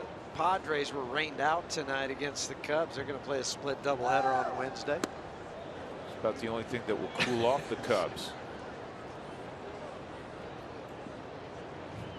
How about their strategy yesterday against Bryce Harper? 2-2. Now runs full, 3-2 on Archie Bradley. The strategy not to pitch to him, give him the Bonds treatment. They gave him the Bonds treatment because twice they walked him with runners at first and second. Ryan Zimmerman left not a village on base. He left a small municipality on base. A major league record 14 left on base by Zimmerman, and Ryan had a ribby also in the game. But it shows you the strategy worked. Strike 3. That is the second strikeout for Chatwood. 2 gone in the 5th inning, and Gene Segura will come up. They say, you know what? Not going to happen. I'm not going to let you know who beat me. You know, Harper a little bit right now like Goldschmidt.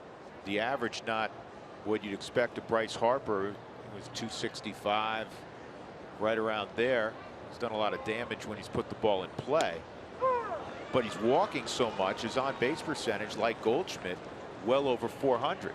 It's the ultimate respect from the opposition. Here's the 0-1 on Segura, and this is lifted to right, pretty deep. Cargo looks like he's got room. No, he doesn't. That's gone. Wow. Wow, that thing really carried out. 5th home run for Segura. Cargo deked everybody.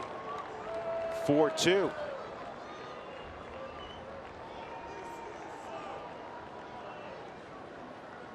And right now, Gene Segura is the best hitter on this team. I know what Paul Goldschmidt has done in the past. He's not having that year, and maybe he will, but right at this moment, Gene Segura is the guy. Not a bad pitch. No. And Cargo's playing it like, I'll go back, but then just ran out of real estate. Brandon Drury takes a strike. He's 0 for 2.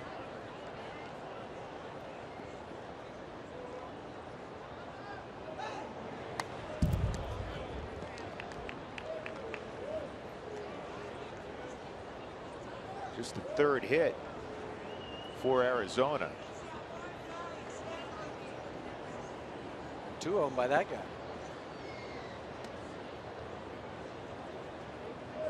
One of the leading hitters in the league right now. That's high. 1-2.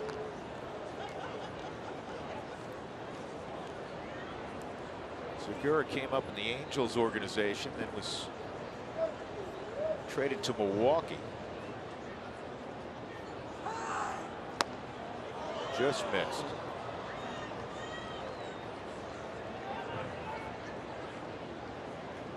Segura came into the game 7th in the league in hitting. He's now reached in a career best 16 straight games. 2-2 on Drury.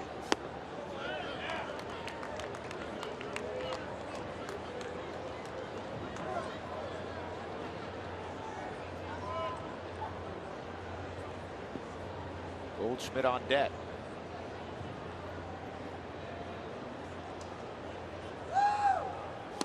And that cuts outside, and now Goldschmidt will come up. That's the 3rd walk allowed, and Steve Foster wants to go to the mound.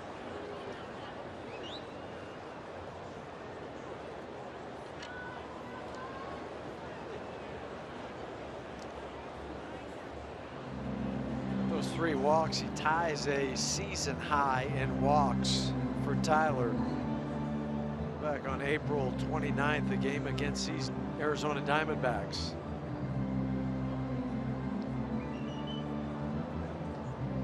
Again, I know the average says 220 coming in, but this is one of the premier all-around players in the game. By any measurement, he's a top 10 player in baseball. In fact, since the start of 2013, only 2 guys in the National League have more home runs than Goldschmidt's 94. Anthony Rizzo, 96, Stanton, 98. Base hit.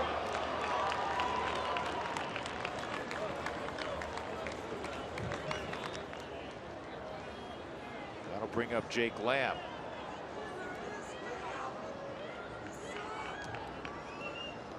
Lamb, 4-5-3 double play, ball in the first, and then he walked in the fourth.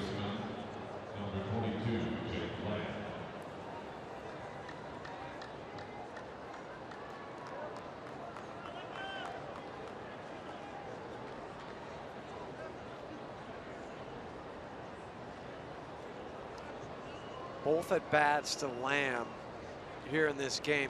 They tried to cut fastball in and also the slider under the hands. Going under the hands, and this ball's crushed to right, and now the Diamondbacks have the lead. Wow, that happened fast. Home run, walk, single, 3-run home run, and it's 5-4 Arizona.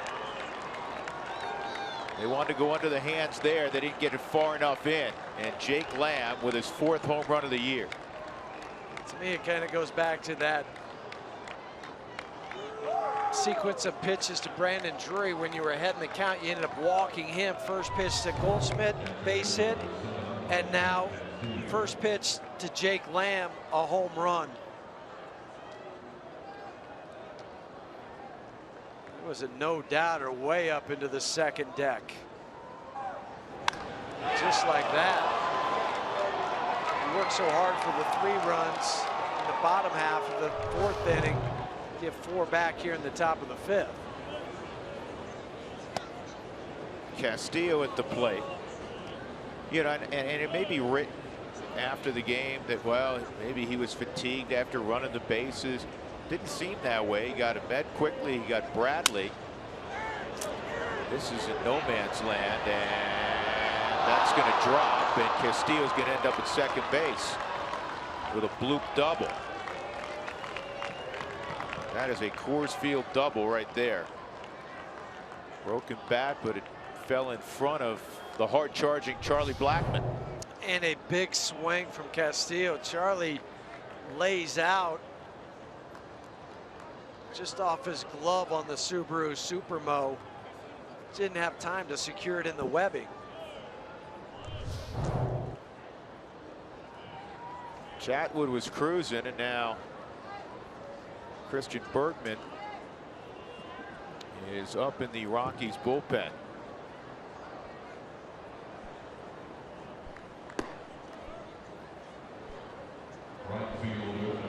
One thing about Chatwood, he pitches with his fastball. He's got great movement on it, and his cutter.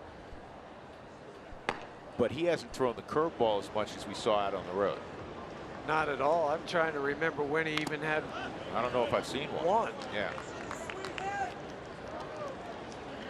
Even the first pitch, get me over curveball to get a quick strike. And it could be, and it's not because he came back home. Maybe he didn't have the feel of it even in the bullpen today. So he walked out of the pen saying, I can't throw it. I don't have the confidence to do it. Herman bounces this one foul.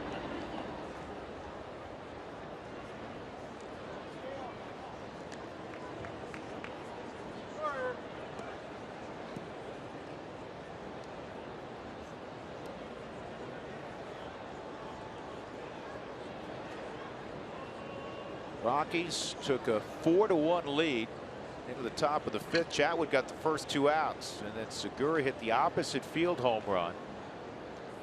Walk, single, and a 445-foot 3-run home run from Jake Lamb. This is in the air to deep right center field. I don't know if Charlie Blackmon can get there. He can't. This will score another run. And heading toward third is Herman. And he's going to have himself a triple. 6 for Arizona. Chris Herman must like hitting 0-2. Yesterday, 2 home runs. This is an 0-2 pitch that he hits for a triple. Slider didn't bite, didn't do much of anything. Short hops the wall in right center field.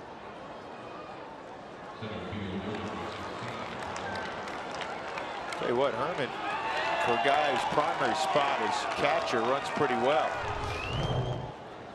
Chris Owings. And this should get the Rockies to the dugout finally. In the inning, 5 runs for Arizona. They've taken a 6-4 lead. A couple of home runs for the D-backs.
This is brought to you by Southwest Airlines. Book your low fare now at southwest.com. Big turn of events with 2 outs in the top of the 5th inning. The Diamondbacks are up for 5 runs. They had 5 hits in the inning, and 4 were extra base hits. 2 home runs, a double and a triple. Now see if the Rockies can counter against Archie Bradley. Cargo, a strikeout and a fly ball to the wall in center. 3, 4, and 5 for the Rockies. And a strike. The Rockies have gotten production at the top of the lineup with Blackmon and Story. Story has 3 RBIs, and they've gotten traffic at the bottom of the order. The middle 4 hitters, 3, 4, 5, and 6, have not reached. And this one is going to be a base hit off of Goldschmidt. Just was hitting the right spot by Cargo. And by the time Paul Goldschmidt laid out for that, Gene Segura did not have a chance to call him off. Easier play for the second baseman. He had it. See him pound his glove in frustration to get it by a guy 6'4" on the Subaru Supermo, but Cargo did. So that'll bring up Nolan. A strikeout and a ground ball to Gene Segura at second. And there's your in-game box, what we were alluding to. The big boppers in the middle are combined 1 for 9. Time to change that. Nolan slices one to deep right, and it is caught out there by Herman, who is shaded toward the gap. 1 out.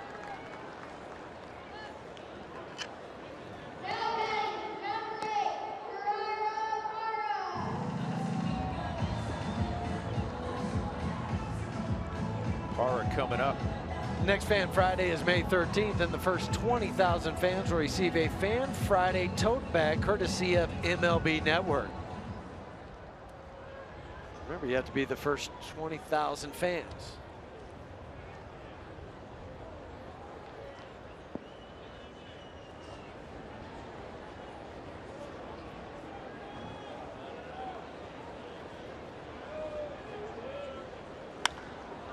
Parra whips that one foul.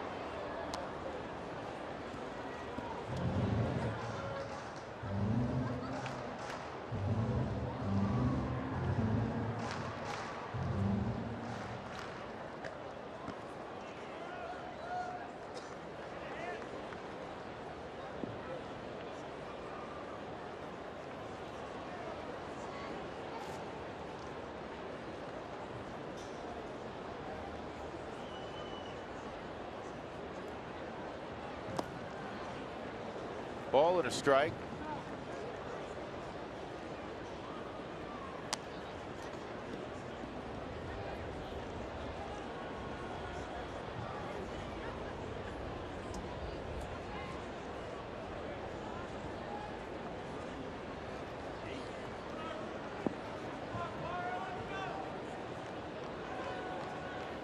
One out, Cargo at first. Rockies trailing 6-4 all of a sudden.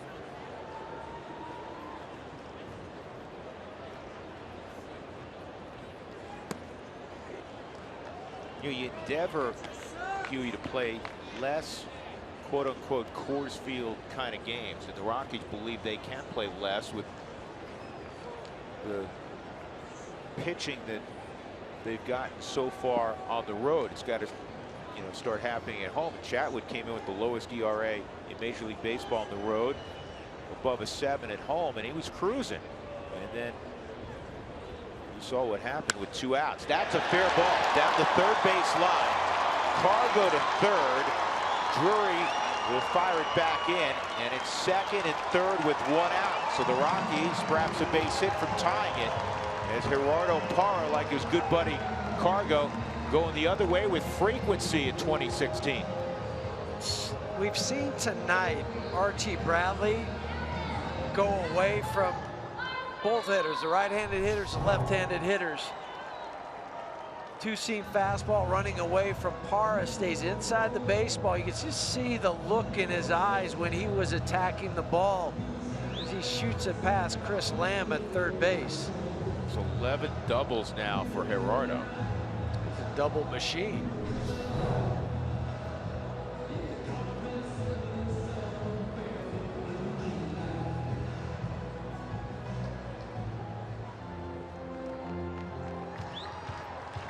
Starling Marte has 13 doubles to lead the league.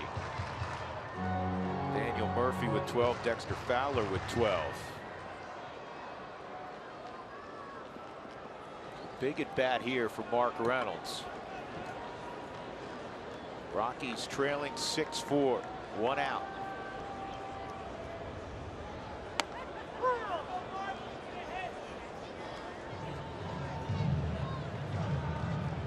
Going back to what we were talking about, you don't want to always play 9-8 games. It's the last thing you want to do. You want to start playing more conventional games. The Rockies believe they have the pitching to do it. That's a called strike.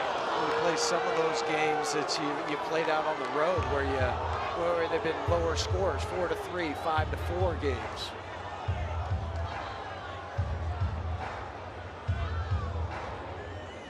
If you're Mark Reynolds, you got to go in battle mode. You got to get the ball in play. You have to. They're conceding the run.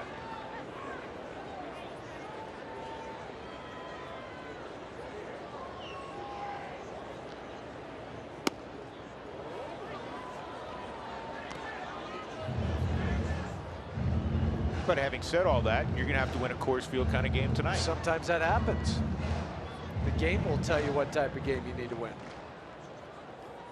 But the one thing you can't do is you can't give freebies. You can't walk guys. That hurt Tyler last inning. 2-2. Again, Bradley's inability to throw anything else for a strike other than his fastball. Reynolds is back in the count. 81-mile-an-hour curveball last pitch. He hasn't thrown it for a strike. I don't think he's thrown a changeup for a strike. I would agree. I'm just going through the pitches in my mind and thinking changeups have been closer than the curveballs, but still not close enough.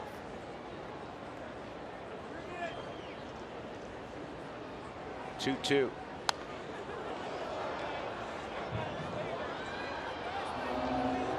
Well, we've been talking about the outfielders and how they're more of an infielder type. Brandon Drury's average arm for an outfielder slash infielder, accuracy a little bit below. Chris Owings, strong arm, but again, it goes back to not playing out there enough. We've seen Chris Herman and Wright throw that laser to third base, so you know he has a strong arm. The accuracy, you're just assuming it's going to be average after that throw to third.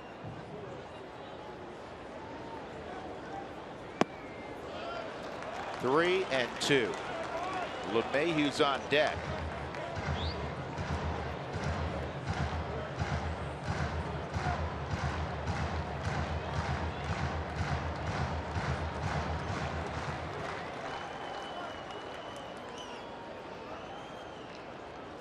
Well, you have to hunt the fastball, right?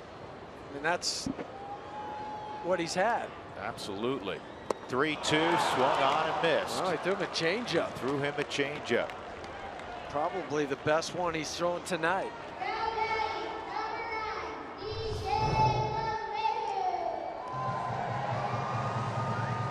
Well, that had downward action, came in the Subaru strike zone out of the hand, looking like it was going to be a strike, but ended up below. Reynolds angry with himself for not making contact and driving at least one run in. So it'll be left to LeMahieu. He doubled on a 2-strike count his first time up, or excuse me, his second time up, and would come around to score. That was last inning.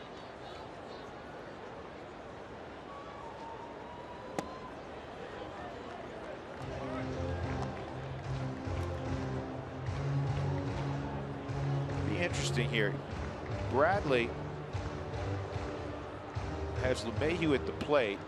Not that he wants to put more traffic on base, but you have a young player in Walters on deck who has not been obviously the threat that DJ has been. But that pitch is bounced to deep short and the throw in time, and the Rockies failed to score. Second and third, one out. 6-4 Arizona. We go to the 6th inning.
Giant Jenga game going on. Top shelf up there at the rooftop, I guess. Mark Stout, what are you up to? I am going to give you guys a little injury update on some of the Rockies that are on the road back. So today in Albuquerque, it was an 11 a.m. game. Jorge De La Rosa started. Threw 74 pitches, 43 for strikes. You see his numbers.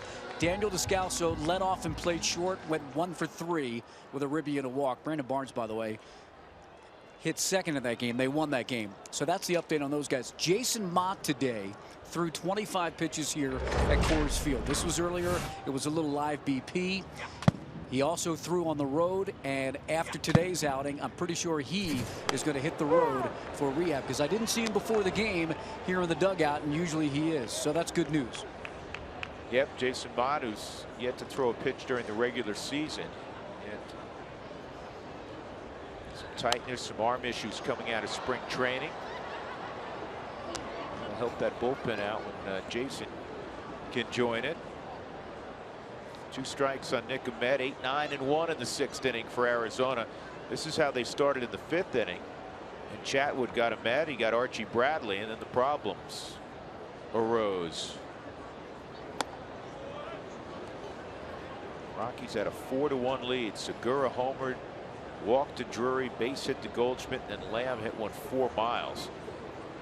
They weren't done. Castillo would double and Herman would triple.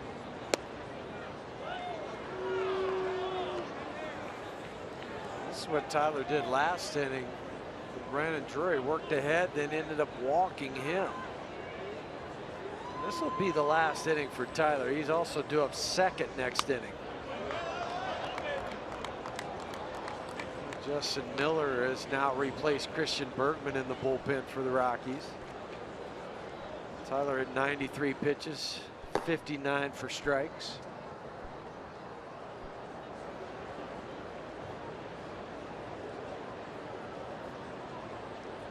And again, Tyler was rolling into that 5th inning. Gets a strikeout. 3rd of the game. And Bradley will hit.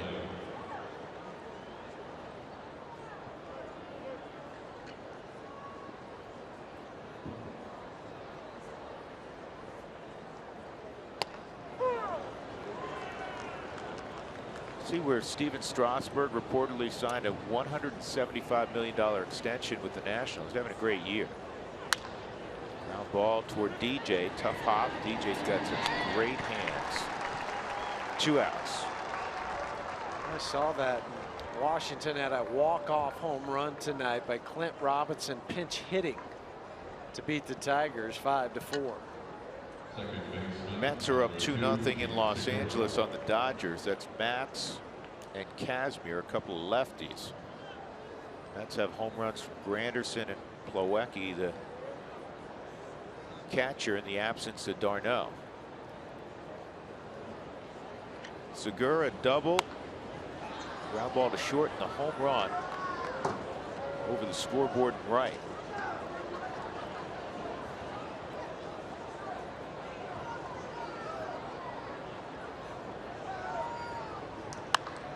And this ball is well hit, but it's right at Blackman. So 1-2-3 6th inning. We'll go to the bottom half of inning number 6. The Rockies trailing Arizona 6-4.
Back at Coors Field, first of 3 against the Diamondbacks. Thursday will be an off day.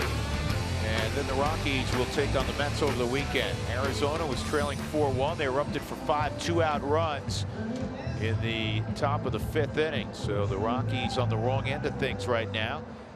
It'll be Tony Walters, and then Christian Adames is in the on-deck circle to hit for Chatwood. Blackman after that. Archie Bradley remains in the game. 7 hits apiece. Outside ball 1 on Walters. Reached on an error in the 2nd. Walked and scored in the 4th.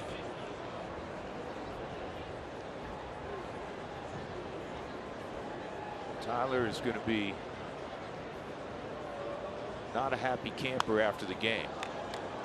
Because of the 5 runs he gave up in the 5th, all with 2 outs. And again, you know, the contrast. 1 inning got him because he was pitching well going into that 5th inning. Obviously, he had the clean 6th inning, but stark contrast his road numbers and his home numbers right now.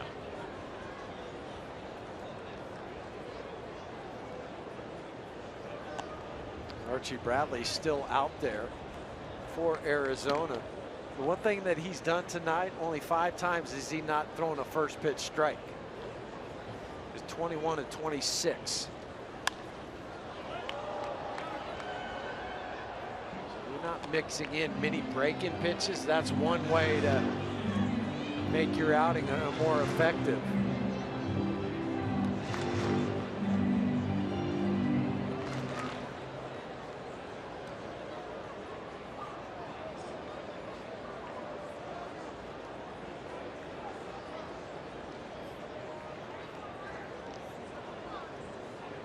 Two and 2 on Walters.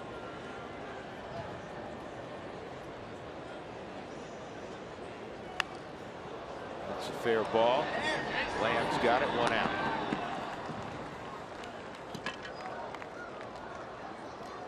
Your attention. Pinch hitting. So Christian Adames will pinch hit. Number 18, Christian Adames.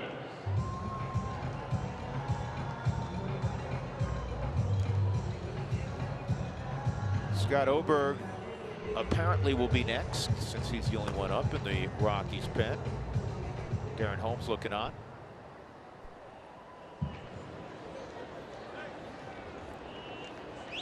Arizona has double barrel action in their bullpen.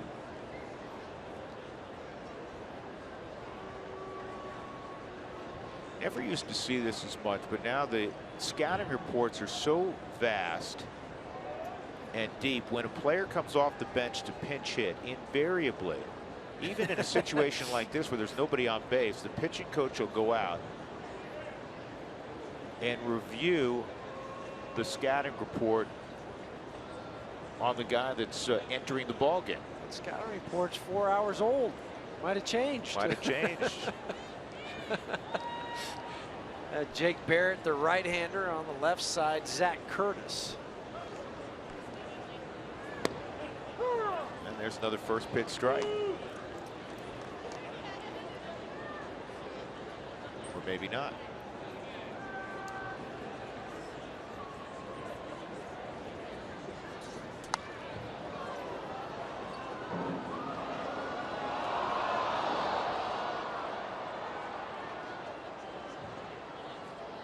Rockies trying to snap that 5-game home losing streak. It's 4-8 at home.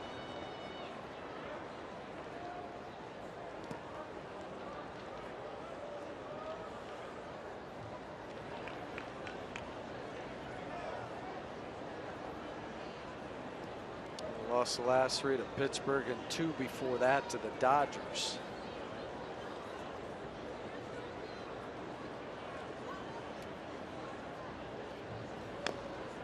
That tragic loss on Sunday against the Dodgers when the Rockies were down, came all the way back, took a 3-run lead, and unfortunately couldn't hold it.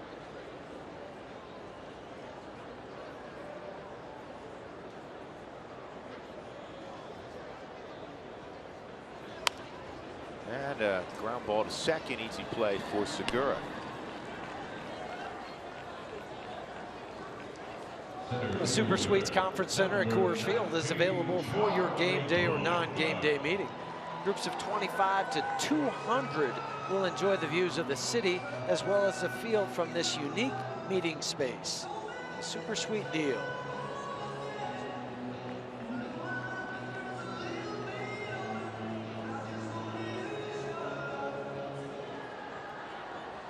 Charlie's had a good night. Single and a run scored, a walk and a sac fly in the fourth.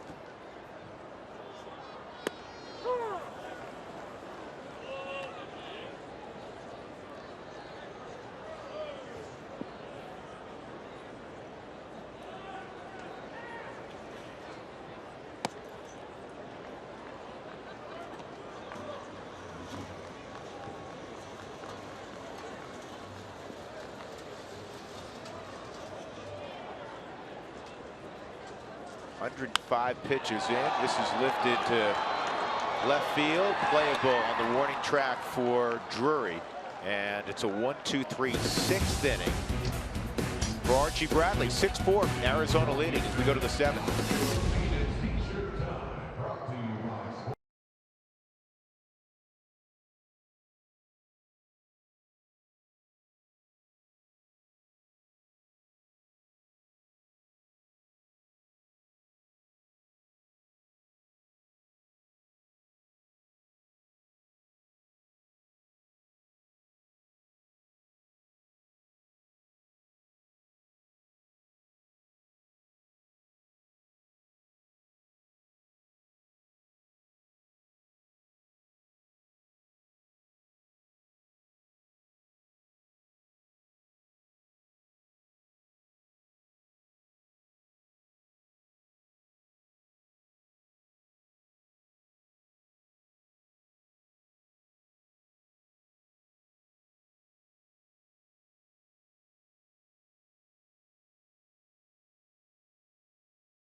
Take a look at our Cooney Lexus look back. The Rockies got this double to drive in a pair from Trevor Story. He's got a 3 RBI night. The Rockies had a 4-1 lead.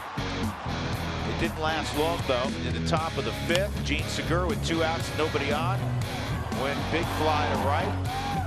And then with 2 on, Jake Lamb on the first pitch of his at bat hit one into second deck.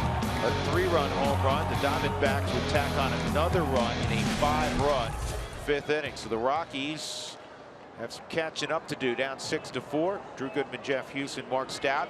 Top of the seventh. It'll be 2-3 and 4 for the Diamondbacks against Scott Oberg. The ERA for Oberg's coming down. He was scored in his first outing against Pittsburgh, but 5 scoreless since then. A couple times this year he's gone out and pitched at least 2 innings, including Thursday in San Francisco. Ground ball to third. Nolan's got it. 1 out.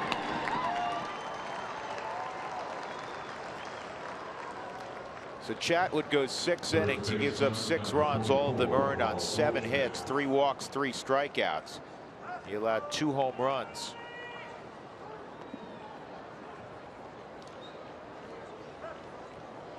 Goldschmidt, a sac fly in the first, a walk in the fourth, and a single and a run scored in the fifth.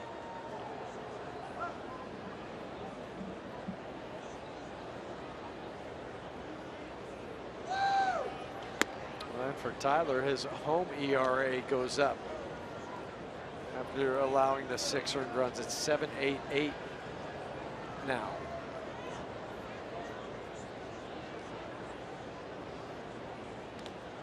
I don't think you'll often see that A 7.5 run differential between his road ERA, which is the best in baseball, and his home ERA.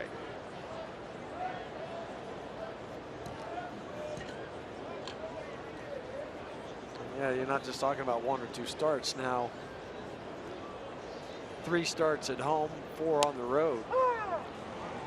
2-1.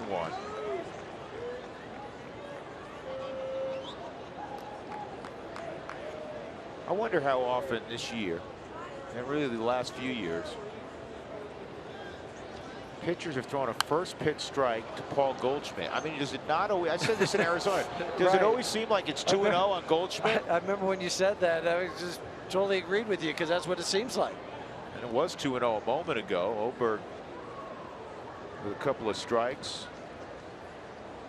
2-2. And it doesn't matter if it's nobody on or the bases are loaded. It's still that same way for Goldschmidt. 3-2. Goldschmidt hit .321 last year. He has twice been the runner-up to the MVP award, winner in the National League.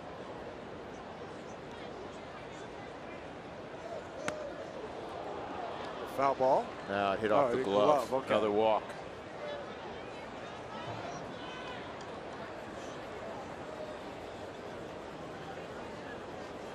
I mean, he's like Bryce Harper. People just don't pitch to him. 2 walks tonight, base hit and a sac fly.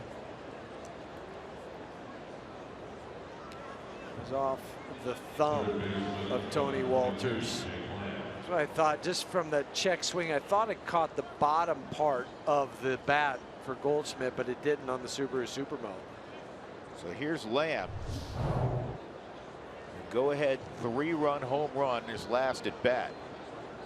Hit it 445 feet.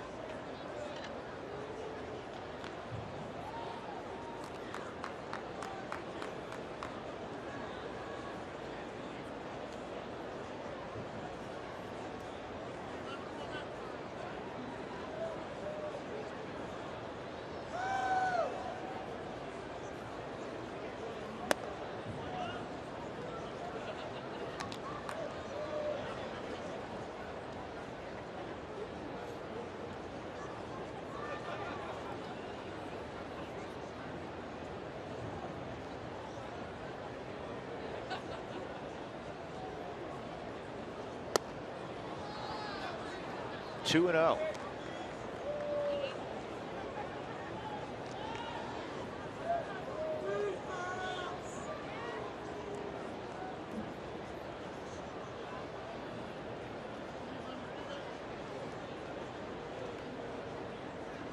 The 2-0 to Lamb, and that's in there. 2-1.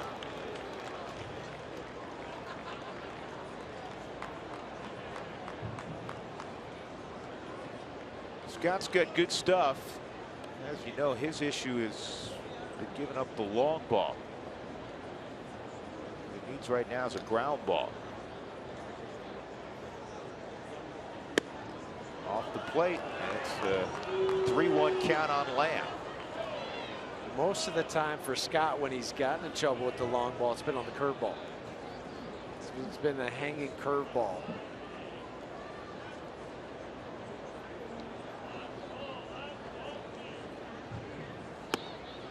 Now back-to-back walks. Fifth Wellington walk tonight. Castillo come up. Nope, that's not. It's not what the Rockies typically have been doing this year. They've really cut into their number of walks they've had. Led the league the last couple of years in a department you don't want to lead the league, especially when you're playing half your games here. We had that soundbite earlier from Charlie, the interview he did with Mark, talking about the pitcher's tempo and the rhythm and how quickly they work.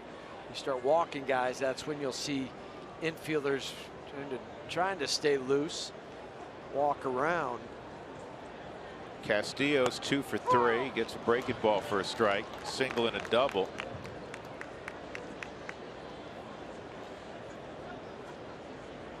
The Rockies pitching on the last road trip was stellar. At a 2.78 team ERA over 10 ball games. The pen was great, a 1.78. The starters were real good with a 3.28.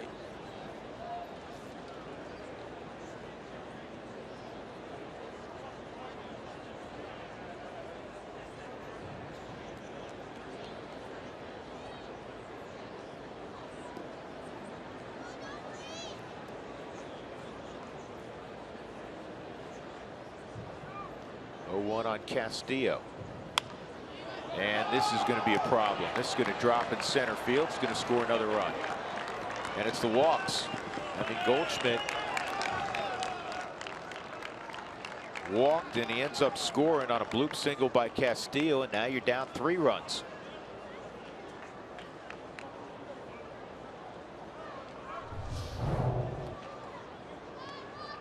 What did I talk about a moment ago? When he's been hurt, it's been the curveball, the off speed. This was an off speed that just stayed up. And people say, well, it's, you know, it's a soft single, it's a bad break, but pitchers will tell you, pitching coaches will tell you, because of how you described it, Huey, the ball being elevated. Now, if the ball's down and it's a jam shot, it's going to be on the ground.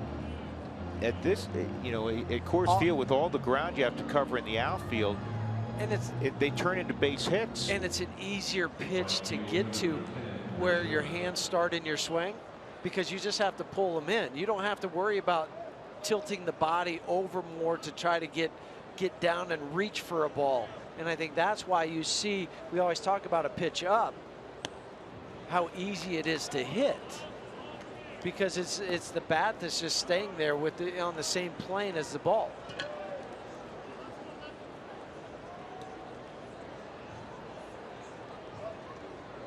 One and 0 on Herman. Tripled on an 0-2 pitch to drive in a run in the 5th. Well, this one's going to be on the Rockies offense to come back. 9 outs to work with.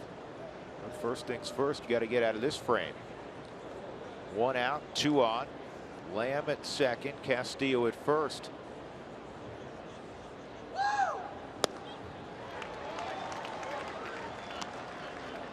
Just looking at the swing of Chris Herman reminds me of Matt Stairs somewhat, where Matt was, remember we used to ask Matt, do you go up there trying to hit a home run? Because most guys would say, no, I'm just trying to hit the ball hard. Matt, what did he say? Every time. Every time I'm trying to hit a home run. Trying to hit it to Mars every single time. A strikeout of Herman, 2 outs. That'll bring up Owings. Center fielder number 16, Chris Owings.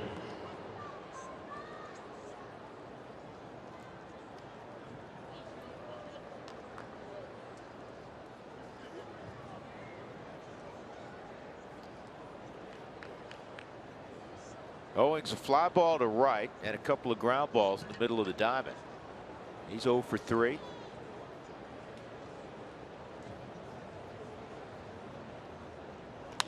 And a hard ground ball, base hit. Cargo running to the baseball. Lamb around third. He'll score. Going first to third is Castillo. Make it 8-4.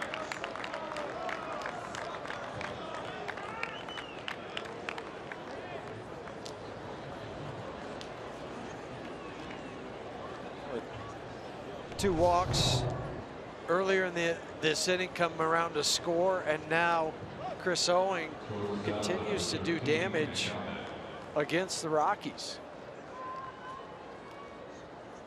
Owings is a career .245 hitter, but .328 against Colorado. Nick Ahmed. He's 0 for 3.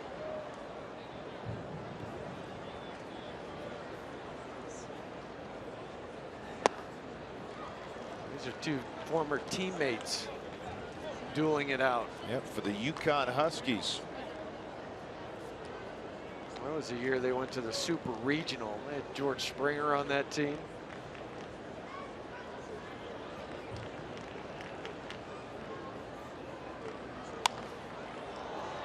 Cargo in right center should get there. He will. In the inning, 2 walks, 2 hits. 2 costly runs, 8-4 Arizona.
Here's our Kubota pitching performance. The Rockies had Archie Bradley on the ropes, but he departs with a 6-4 lead.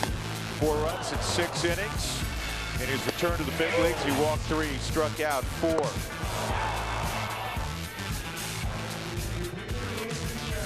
And now the Diamondbacks will hand the baseball to Jake Barrett.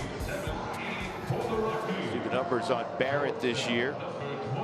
The Rockies have seen him 4 1/3 innings. He gave up 1 earned runs, 3 strikeouts. Last appearance was against Atlanta, 2/3 of an inning. Hard thrower.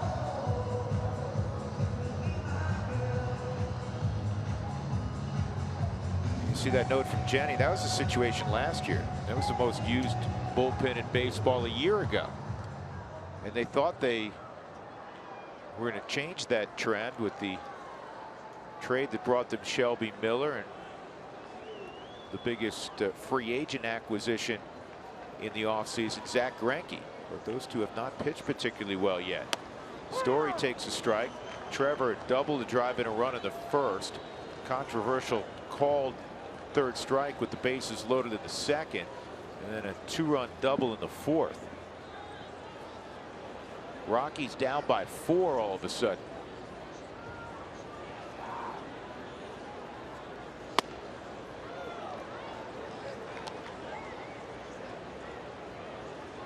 Early in the game, just felt like it's kind of cruising along. You had the game, and you're up 4-1, and then trying to get that elusive out in the 5th. 5 runs later, you're down. And another called strike on a pitch in. 1 ball, 2 strikes. And that 3rd pitch on the Subaru strike zone, that's where that pitch was when he was called out on that strike. Strikeout in the 2nd, same spot.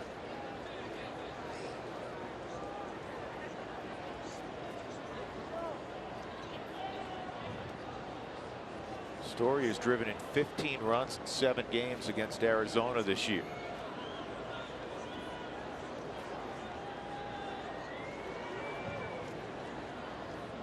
He hit over 300 on the road trip, including a couple of home runs. And this is a pop-up on the right side. Segura and Goldschmidt. Goldschmidt makes the catch. 1 out. That'll bring up Cargo. Number 5, Carlos Gonzalez.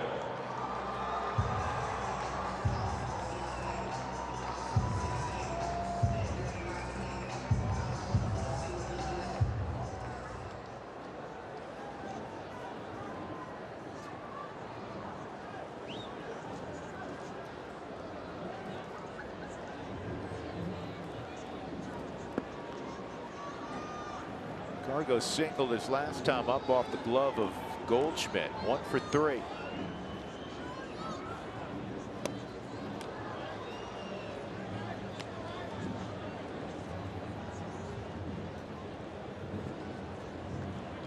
But the number of hits that Cargo has gotten recently to left field, the Giants stopped shifting against Cargo, or not as dramatically so. The Diamondbacks have the typical shift on.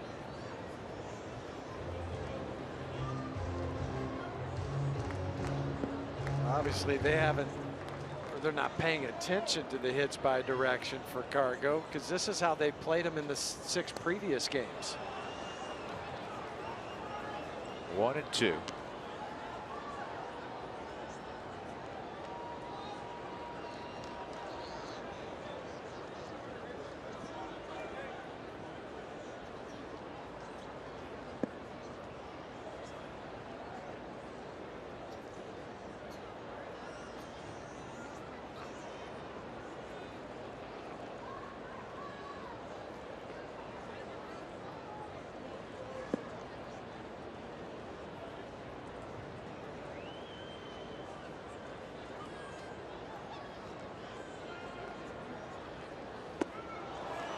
Barrett strikes out Gonzalez. 2 outs.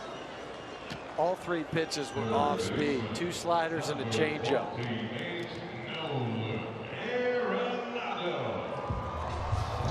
that he swung at. This was a fork change at 88 miles an hour.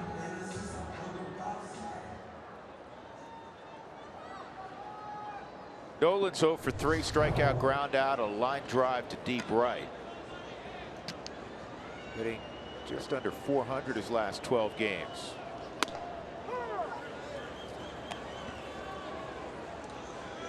Another guy before the game that Chip Hale was praising. So watching Nolan from the opposing dugout.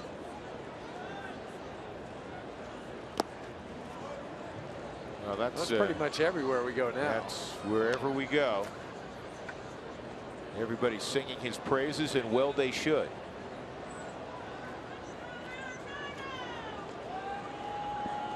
Seven unanswered runs by Arizona. 2 outs, nobody on in the 7th. That's foul.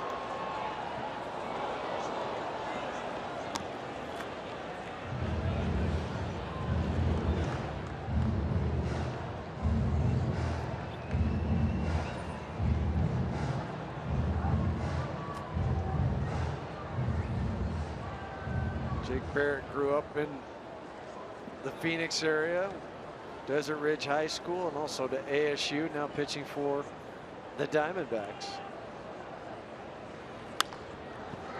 Boy, how about that for Nolan? Turns on a fastball about 97 miles an hour, and then they go with the slider in a perfect location, the 4th pitch on the Subaru strike zone. He fouls it off. And that's a pitcher's pitch at 87, covering both sides of the plate at varying speeds. Not easy to do. Great ones can do it better than the average human or average ball player. Going to be a 1-2-3 inning for Barrett. Segura's got it, and we'll go to the 8th inning. The Rockies trailing 8-4 in their return home.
Down 8-4, 7 unanswered runs by the Arizona Diamondbacks.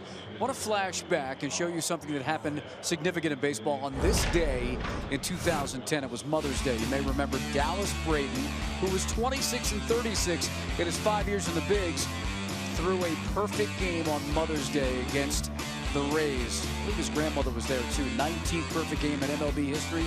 And guess what? Dallas Braden, who now works for ESPN and talks baseball nationally, tomorrow for our Twitter takeover, Toyota Talk Twitter takeover, he is going to be our special guest. He'll give us a little national perspective on the Toyota Talk takeover. Use that hashtag tomorrow during the game. That'll be cool, guys. Yeah, absolutely. We look forward to that. Mark, thank you. 2-strike count. And Scott Oberg continues on. It's Phil Gosselin at the plate, pinch hitting.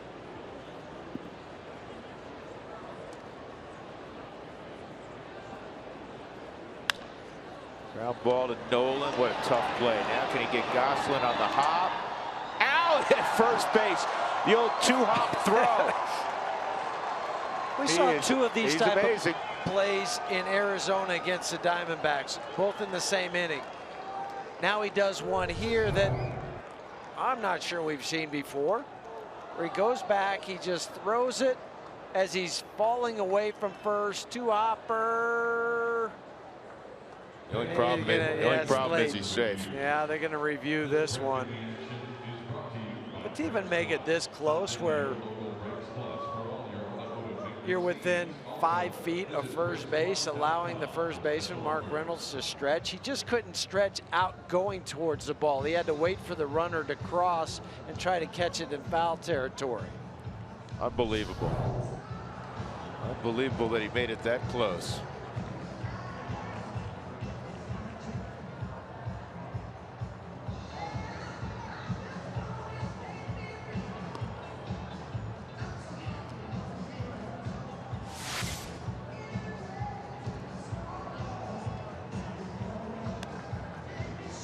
And you see the safe call, so it'll be an infield hit despite that great effort by Nolan.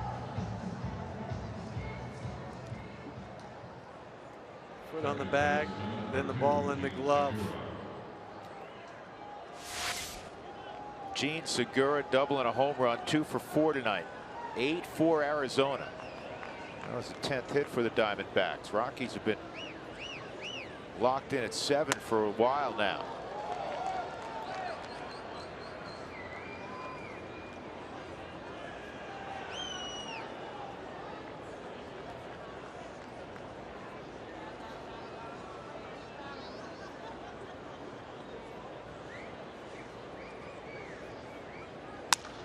Double play ball.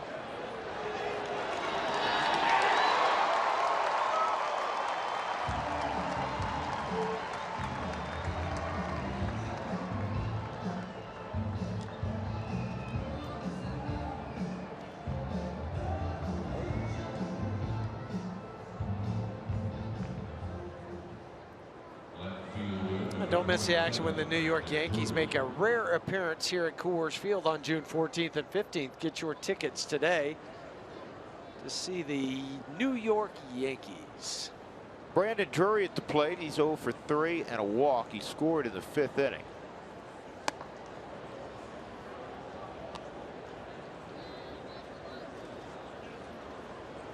Drury, left field, second base, third base.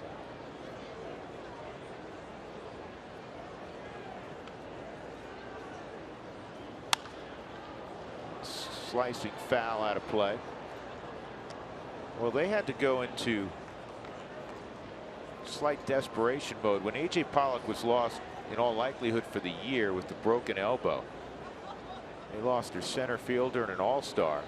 So Owings, who was going to platoon in the middle infield, there's going to be a 3-man rotation with Segura, Owings, and Ahmed. He went out to center field. They're an imperfect team defensively. Nolan's got that one. And that ends the inning. Well, right now, they have an 8-4 lead. The Rockies are running out of outs on offense. We'll go to the bottom of the 8th. Parra will lead it off.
Rockies baseball on Root Sports is brought to you by Southwest Airlines. Book your low fare now at southwest.com.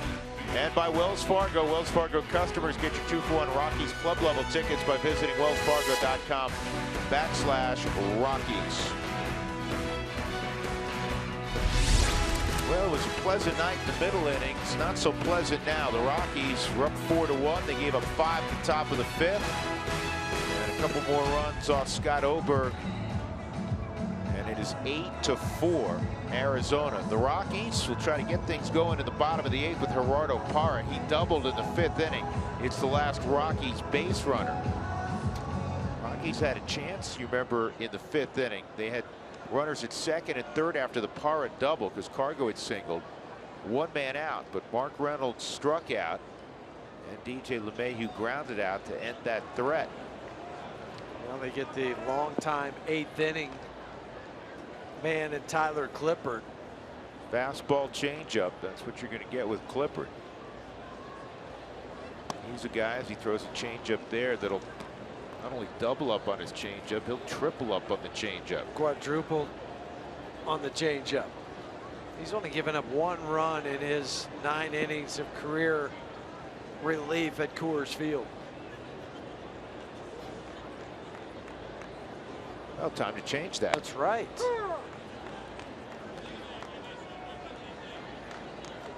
Ball and a strike on Parra.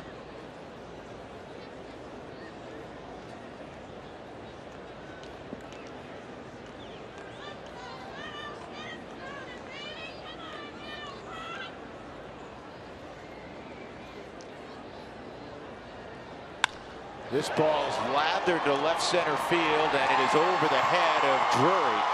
And that is double number 12 for Gerardo Parra. His 2nd tonight. Good start to the inning. It is, and it's something he's familiar with against these Arizona Diamondbacks. Already had a 3-double game earlier this year. Last time it was a double down the line. This time it's a double over the left fielder, Brandon Drury's head.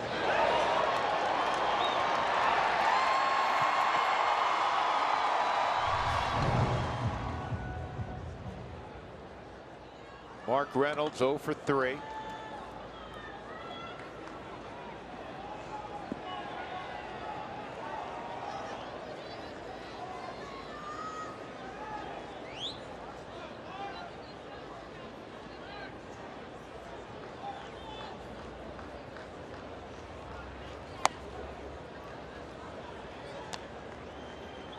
Outside, ball 1.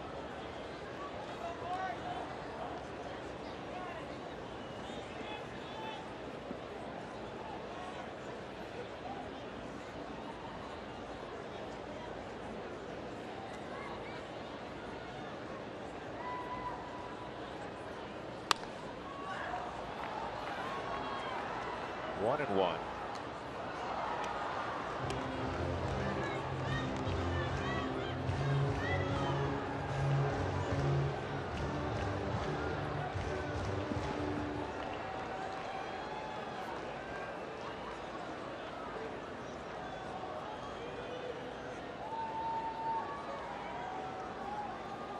Rockies 5-1 against Arizona this year.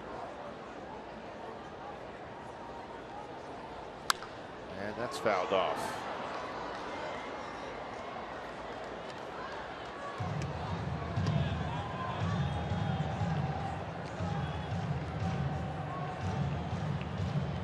Rockies just 1 for 7 tonight with runners in scoring position.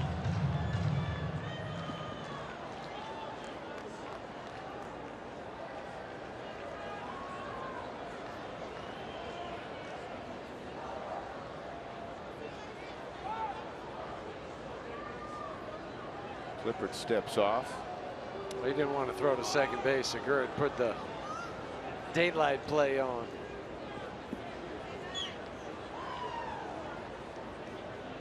As an infielder, you also have to know what pitch is going to be thrown. I'll tell you why in a moment. Taken off for third is Parra. He's got to be safe. He's out. Man, that's terrible. It's not a smart play at all. You're down by 4 runs. I don't get that at all.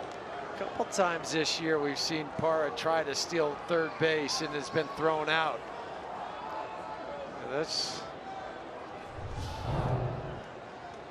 He has movement going, but it's an easy throw, short throw for the catcher.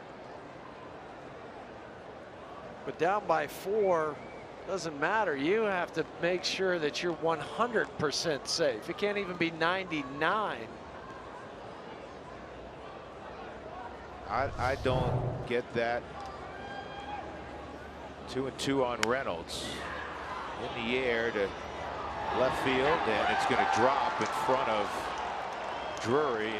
And now think about this. Yeah, I mean, listen, when you're down by 4 runs, you're going to have to hit your way back in. Not a 1-run game where at 90 feet means a whole lot. DJ coming up with 1 out.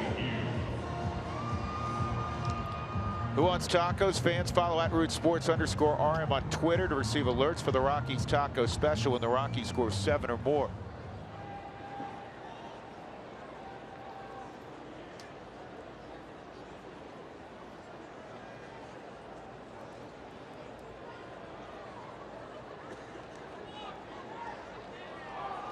And a balk on Clippard.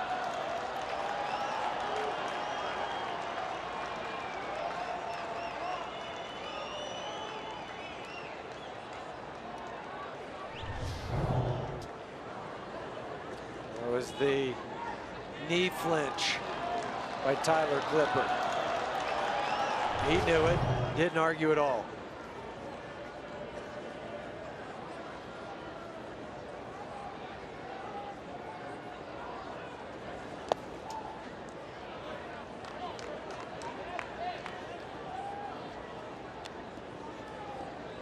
Still kind of shaking my head at that attempted steal at third base. And if you're wondering, that's not a call that the manager would make down by 4 in the bottom of the 8th inning. That was all on absolutely not Gerardo.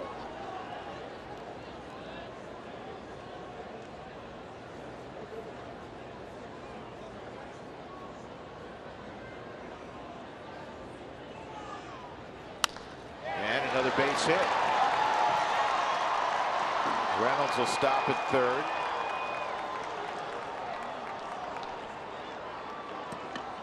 You can play along at home with the woulda, coulda, shoulda.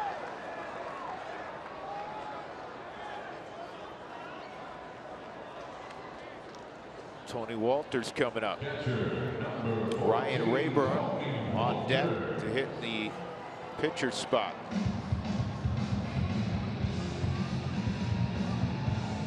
Nobody up for Arizona. Well, I think they look at this. You know, the veteran guy like Clippard who's had so much success in his career. You know, when a closer gets in trouble, you don't see a parachute, especially early, because it's his inning. And Chip Hale looks at the 8th inning. It's Tyler Clippard's inning. We're not matching up. It's his inning. And for a guy that has over 500 appearances at the major league level, he reached that milestone, number 500, against the Rockies back on May 1st. You know, you're going to let him do his thing in this inning.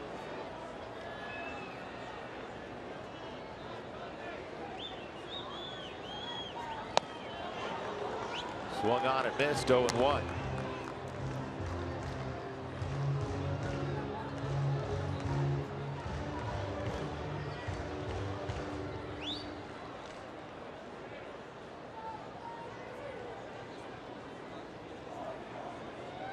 Three straight hits, double, single, single here in the bottom of the 8th inning. Rockies down 8-4.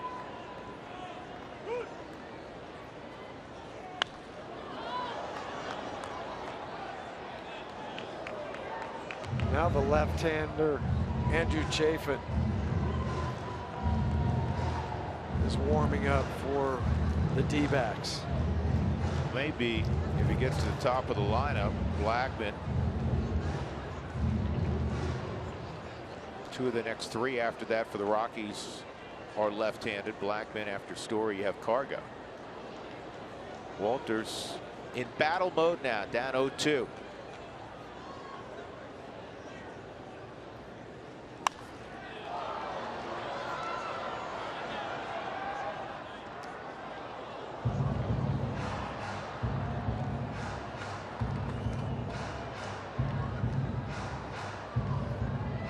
This is the count that Clippard will throw the changeup to get you to reach for it.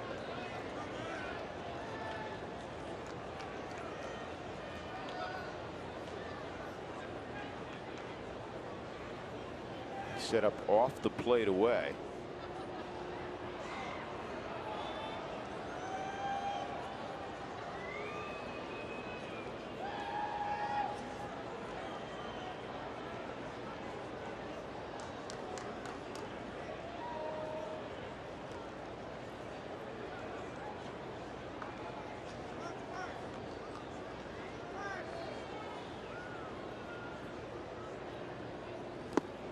Tony's got 2 outs, and it'll be left to Ryan Rayburn. That's exactly the pitch he went to after getting Tony to foul a fastball off 0-2. Change up from Tyler. Number 6, Ryan Rayburn. And scouting report coming in with Mike Butcher.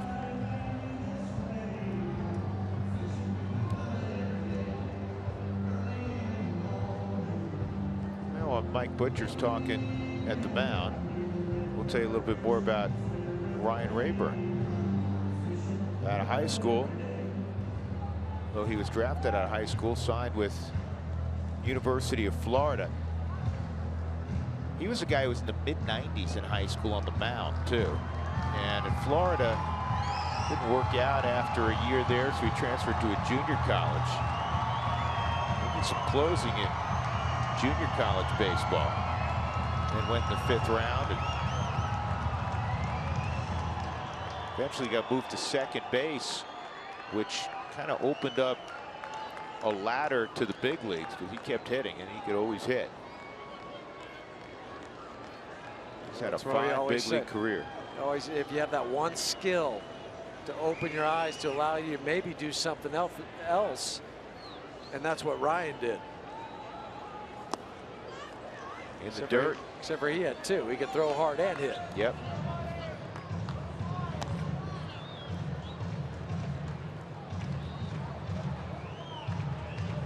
Remember Ryan Shealy? Yes. He played with Ryan at Florida for a little bit.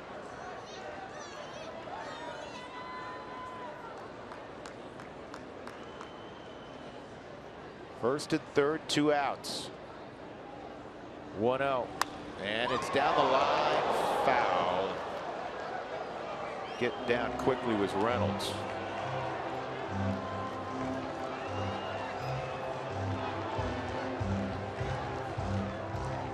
Really nowhere to go as a base runner. End up after your secondary lead, maybe 80, 78 feet away. And then the ball is hooking on you.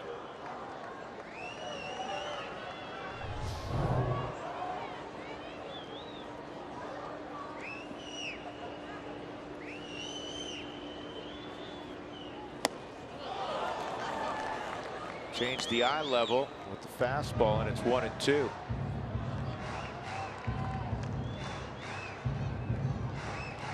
For Tyler, he can achieve that goal of the change in the eye level because the changeup is always down. Then the fastball comes up. It appears to be 95 to a hitter.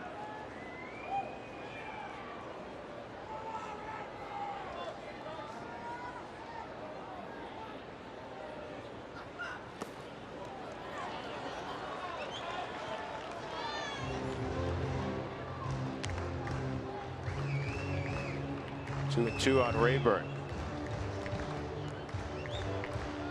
Rockies won yesterday in San Francisco 2-0. It was their 4th shutout of the year. They had only 4 shutouts all of 2015.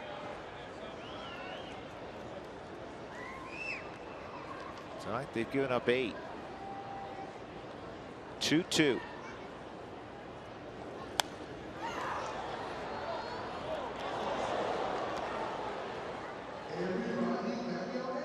Ryan would like that pitch back. Knows that he had the chance to hit that one in the seats.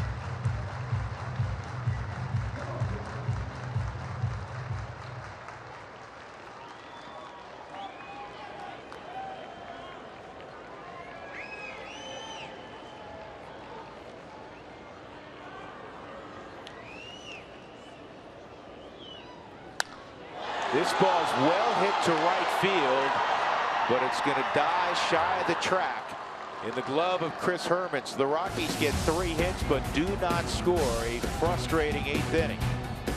8-4 Arizona.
The top of the 9th. We're out in center field, second, ready for the Toyota post-game show. Jenny Kavanaugh with Corey Sullivan and Ryan Spilberg's not the return the Rockies were hoping for here at Coors Field. No, definitely not Tyler Chatwood's best performance. Just too many free passes by all the pitchers so far. Well, and when you've only won 1 of your last 6 games at home, you have to be smarter in certain situations. Base running, #1 for me. Yeah, we'll break down pitching and the late inning offense coming up on the Toyota post-game show. For now, we'll send it back to Drew and Jeff. All right, Jenny, thank you. In the top of the 9th inning, Justin Miller will take the baseball for the Rockies. He'll face Goldschmidt, Lamb, and Castillo with the score 8-4. Well, I want to talk a little bit about the Hartford Yard Goats. We like to talk about them every day. They won again today, by the way, and they haven't played a home game yet. Their top 3 starters, listen to this. Their top 4 starters. Kyle Freeland's 4-1 with a 1.42 ERA. Germán Marquez is 3-1 with a 1.03 ERA. Eastern League Pitcher of the Week last week. Well, he had no hitter going into the 8th inning the other day. Here's Goldschmidt. Fouled off. Harrison Musgrave, who won today with 7 strong innings, is 5-0 with a 1.30 ERA. Zach Gemiola's 3-0 with a 2.34 ERA. And they just received Tyler Anderson today, who is coming off the DL.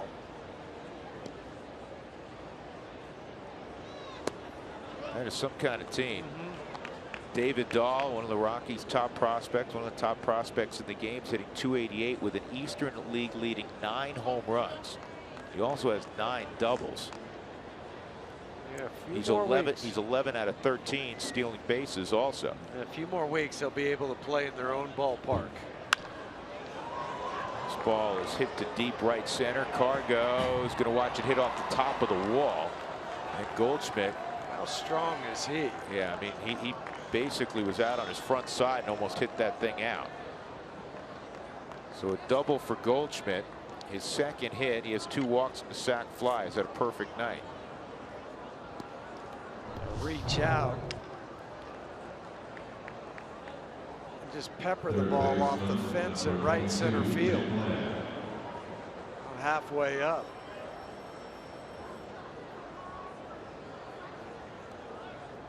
Where the head followed the barrel to the baseball.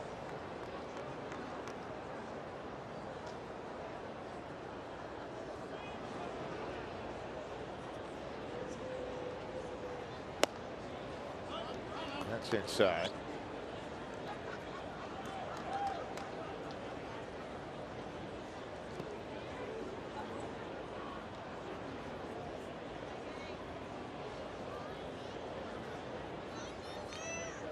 So with that win tonight by Hartford, they're 22-8. They're the AA version of the Cubs. Brendan Rodgers, Asheville won today 9-3. Brendan Rodgers had a couple more hits. He's hitting .363 in the Sally League.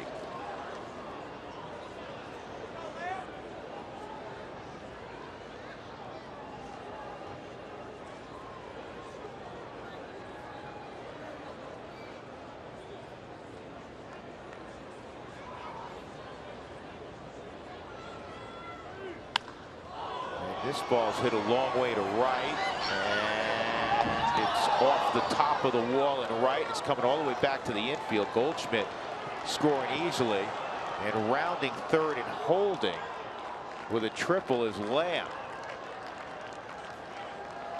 It is 9-4. It's turned ugly at 20th and Blake. In a game the Rockies led 4-1 going to the 5th inning. Now 9-4 Arizona. 3 RBIs on the evening for Jake Lamb. 4 RBIs, excuse me. Came with that and an eyelash of making it 5 with a foot shy of the wall.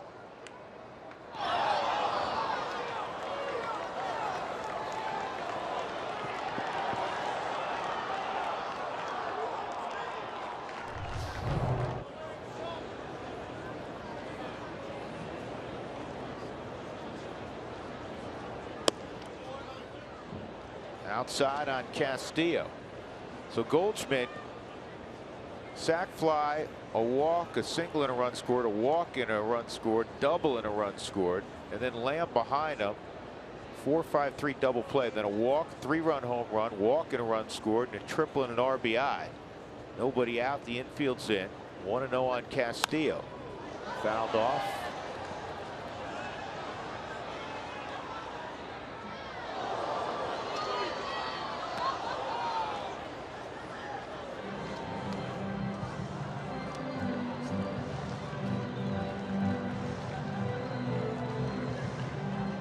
Jake Lamb with the home run and the triple. 12 out of his last 18 hits have been extra base hits.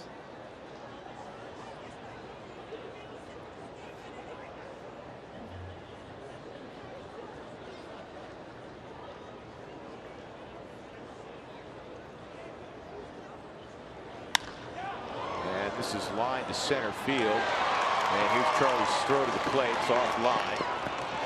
And a run batted in for Castillo, and Arizona's hit double figures. They're up 10-4. Second ribby of the night for Castillo.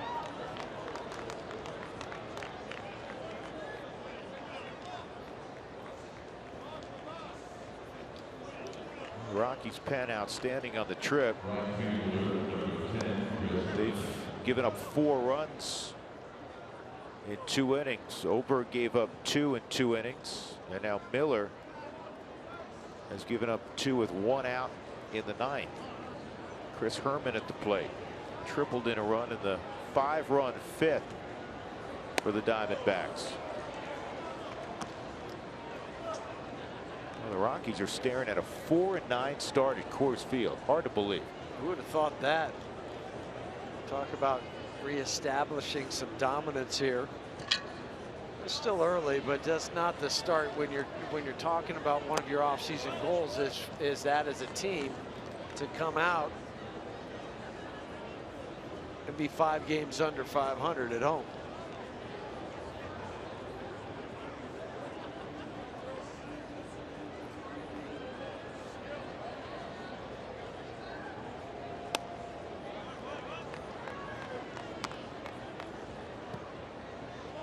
Two and 1.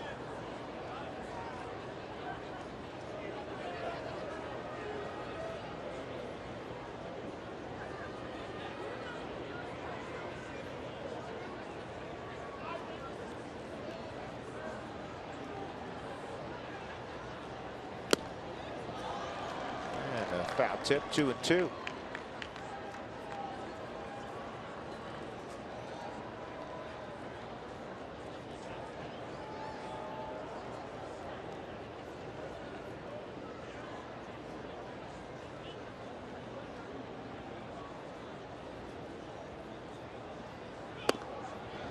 That's full, 3-2.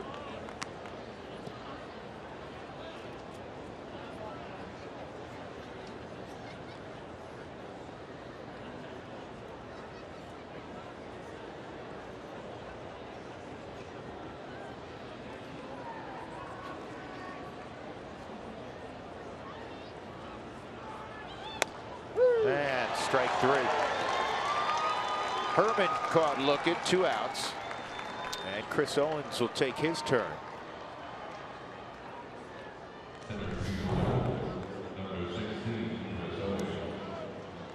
Caught the corner in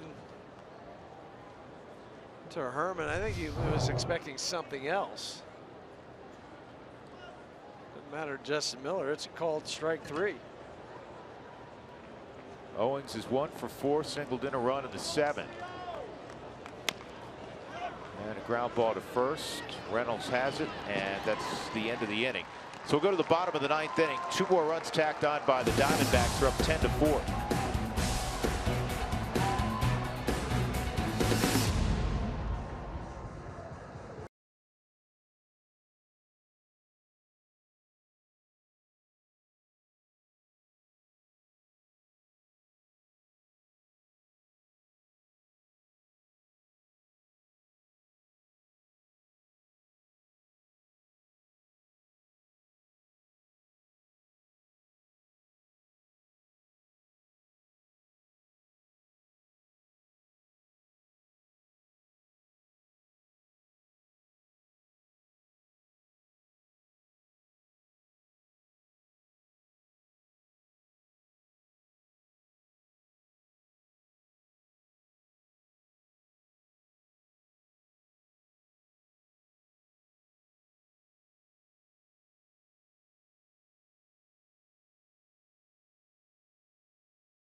Top of the order to face Randall Delgado here in the bottom of the 9th inning.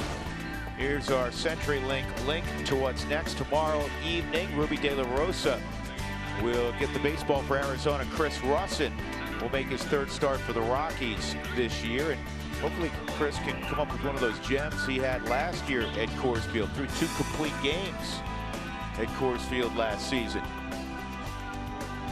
We're on the air at 6 o'clock right here on Root Sports with our pregame show. So here we go in the bottom of the 9th inning.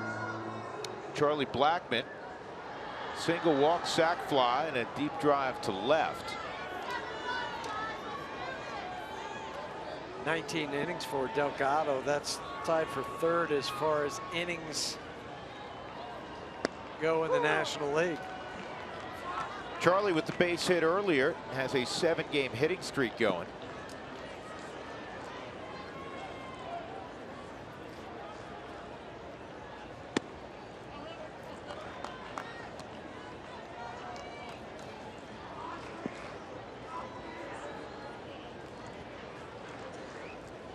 Charlie hit above 340 on the road trip. 2-1.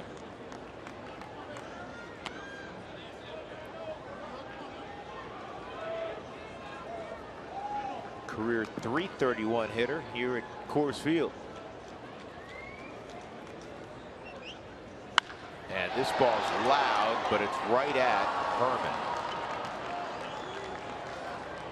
Cannot hit it any harder. No, you can't. It was loud. Herman just made 2 steps to his left to catch the sinking line drive.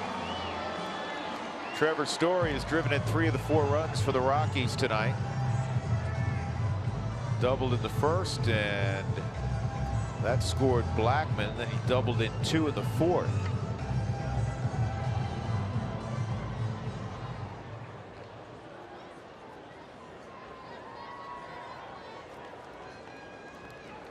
Rockies have been out hit 12-10.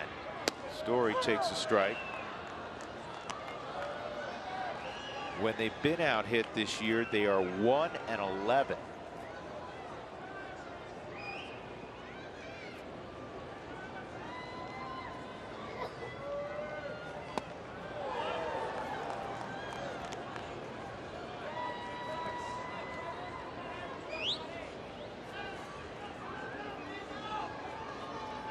Well, she's got another few hours to stay up.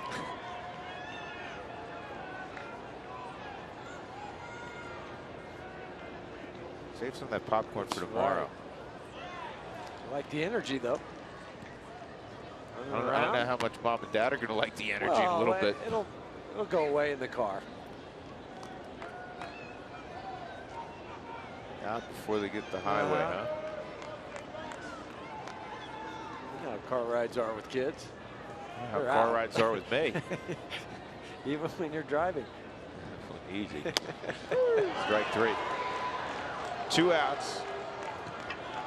Well, you've sat next to me on a million flights now. I can sleep anywhere. Yes, you can.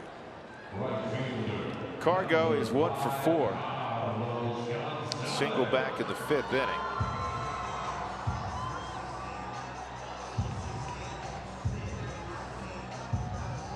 On the frustration scale, where's this potential loss? I think it's up there.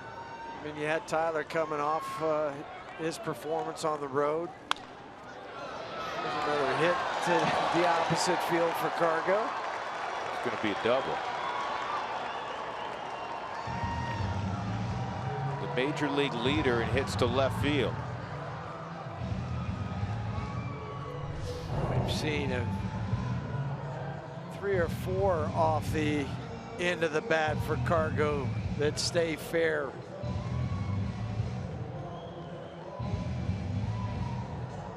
Interference is called by the DJ Rayburn, the third base umpire. But just to finish that thought, I think it's got to be up there a little bit. Yeah, Tyler, you're up 4-1 in this ball game. You have Archie Bradley, who's making a spot start. You just couldn't put any more on the board after that. The base running play in the 8th inning too. That's just can't happen. Yeah, because you don't know how that inning's going to go. Right. I mean, you get 3 hits and no runs out of it. And even after the 5-run uprising by Arizona, it's a 6-4 game in the middle innings. But it just kept getting further and further away from the Rockies. And that's a called strike. It's 0-2 on Arenado. Mike Nolan has been pitched very well tonight because they painted him. It's 0 for 4. He's taken more called strikes tonight because they're right on the, typically they were right on the outer edge of the plate, the black of the outside corner. If he's gone up there with the game plan of taking the first pitch, they've thrown that first pitch strike.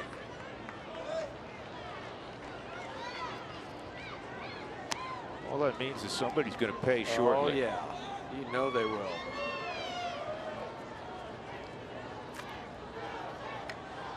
Tied for the major league lead in home runs with Robinson Cano of Seattle.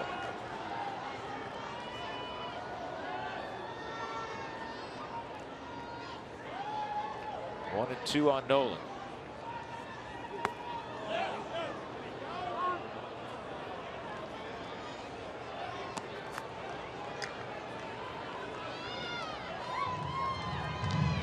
Nolan 25.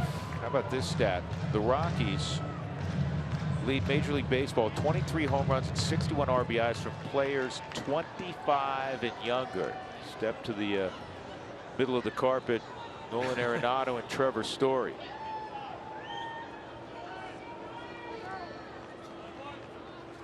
You talk about players and when they start to reach their prime. Some people don't think it's till you're 27, 28. So now these guys are doing it well before what the quote unquote norm might be. And they look like they're going to be able to sustain it for a while. 2 and 2.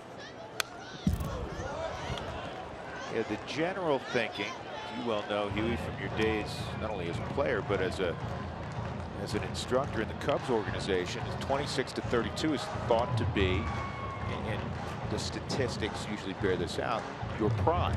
Well, because you have enough at bats to know what type of hitter you are, or how many innings you've thrown collectively, whether it's the minor leagues and some in the big leagues or wherever it is. So now you know what that baseline is. 2-2. Well, a good example of it is Chad Bettis.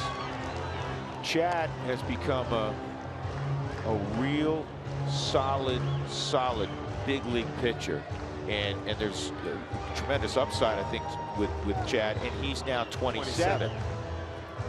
There's a process. Now, he was a college draft pick, starter, reliever, back to starting where he's most comfortable, and now he's figured it out. Talking to Adam Ottavino. Another guy it took a while to figure out. Back up the middle, and it's redirected. This should be a hit. So the Rockies get the infield hit for Nolan, from Nolan, and that'll bring up Parra. Never apologize for a hit, and Nolan won't hear. But for Delgado, he reached behind his back to try to snag it. That allowed this ball to be redirected, because if he doesn't make the play, Gene Segura, with his positioning, more than likely would make the 4-3 putout. For Nolan, average up to 317.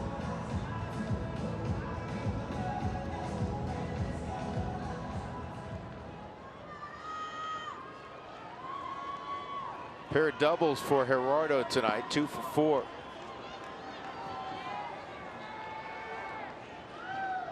Rockies with a dozen hits, matching what Arizona has put forth.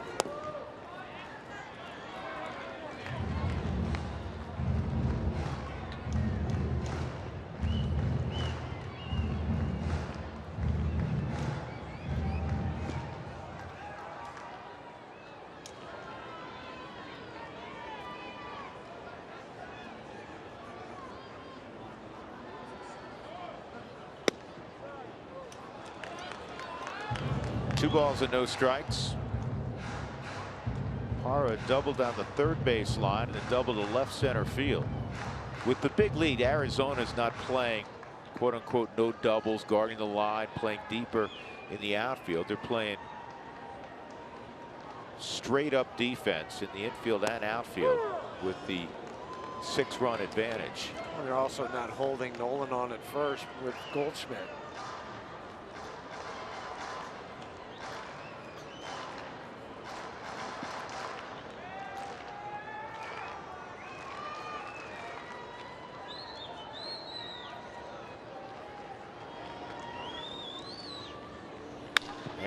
That's a base hit left center field. Cargo will score. Nolan goes first to third. 3-hit night for Parra, and it's 10-5.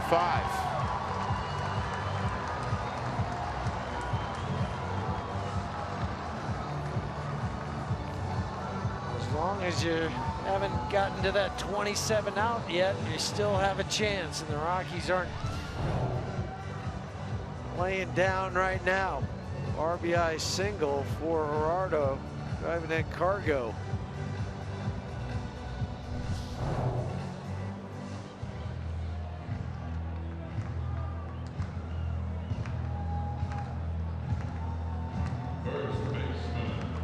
That'll bring up Mark Reynolds. Singled last inning, his first knock of the ball game, 1 for 4.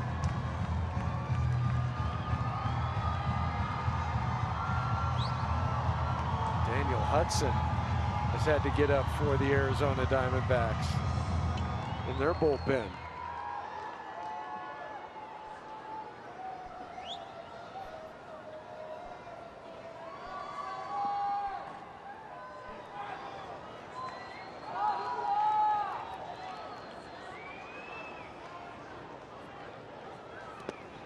And that bounces up there.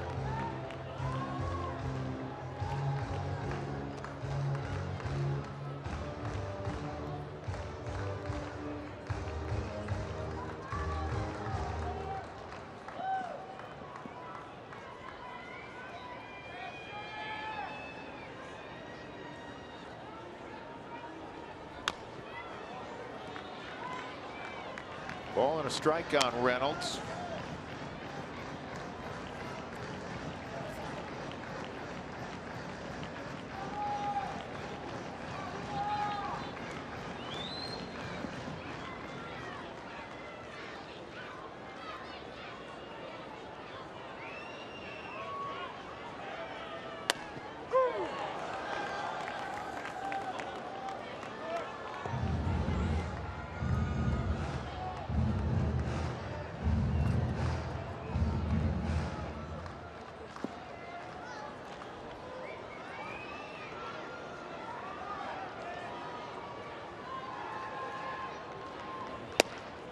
Outside, 2-2.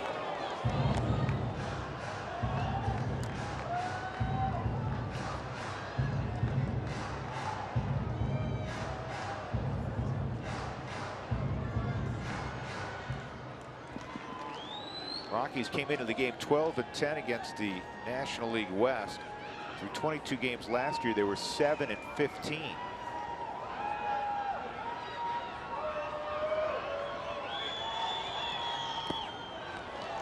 Scoring runs home and road. Obviously more so on the road. We know it's gone on at home so far. Averaging 5.7 runs inside the division, which you play against the vaunted pitching staffs typically in this division at ballparks like AT&T in San Diego. The Rockies haven't played at Dodger Stadium yet. It's hard to score close to 6 runs a game, but they're doing that so far. But they're on the wrong end tonight, 10-5, 2 outs in the ninth. And Reynolds strikes out to end the ball game. So the Rockies come home and they fall 10-5 to Arizona. They've now lost 6 consecutive games at Coors Field, and they fall to 15-17. The Diamondbacks improved to 16-18. They've won 4 straight. Bradley gets the victory, his first major league win since last April. And Chatwood takes the loss. He is now 4-3. Our Jimmy John's delivery of the game.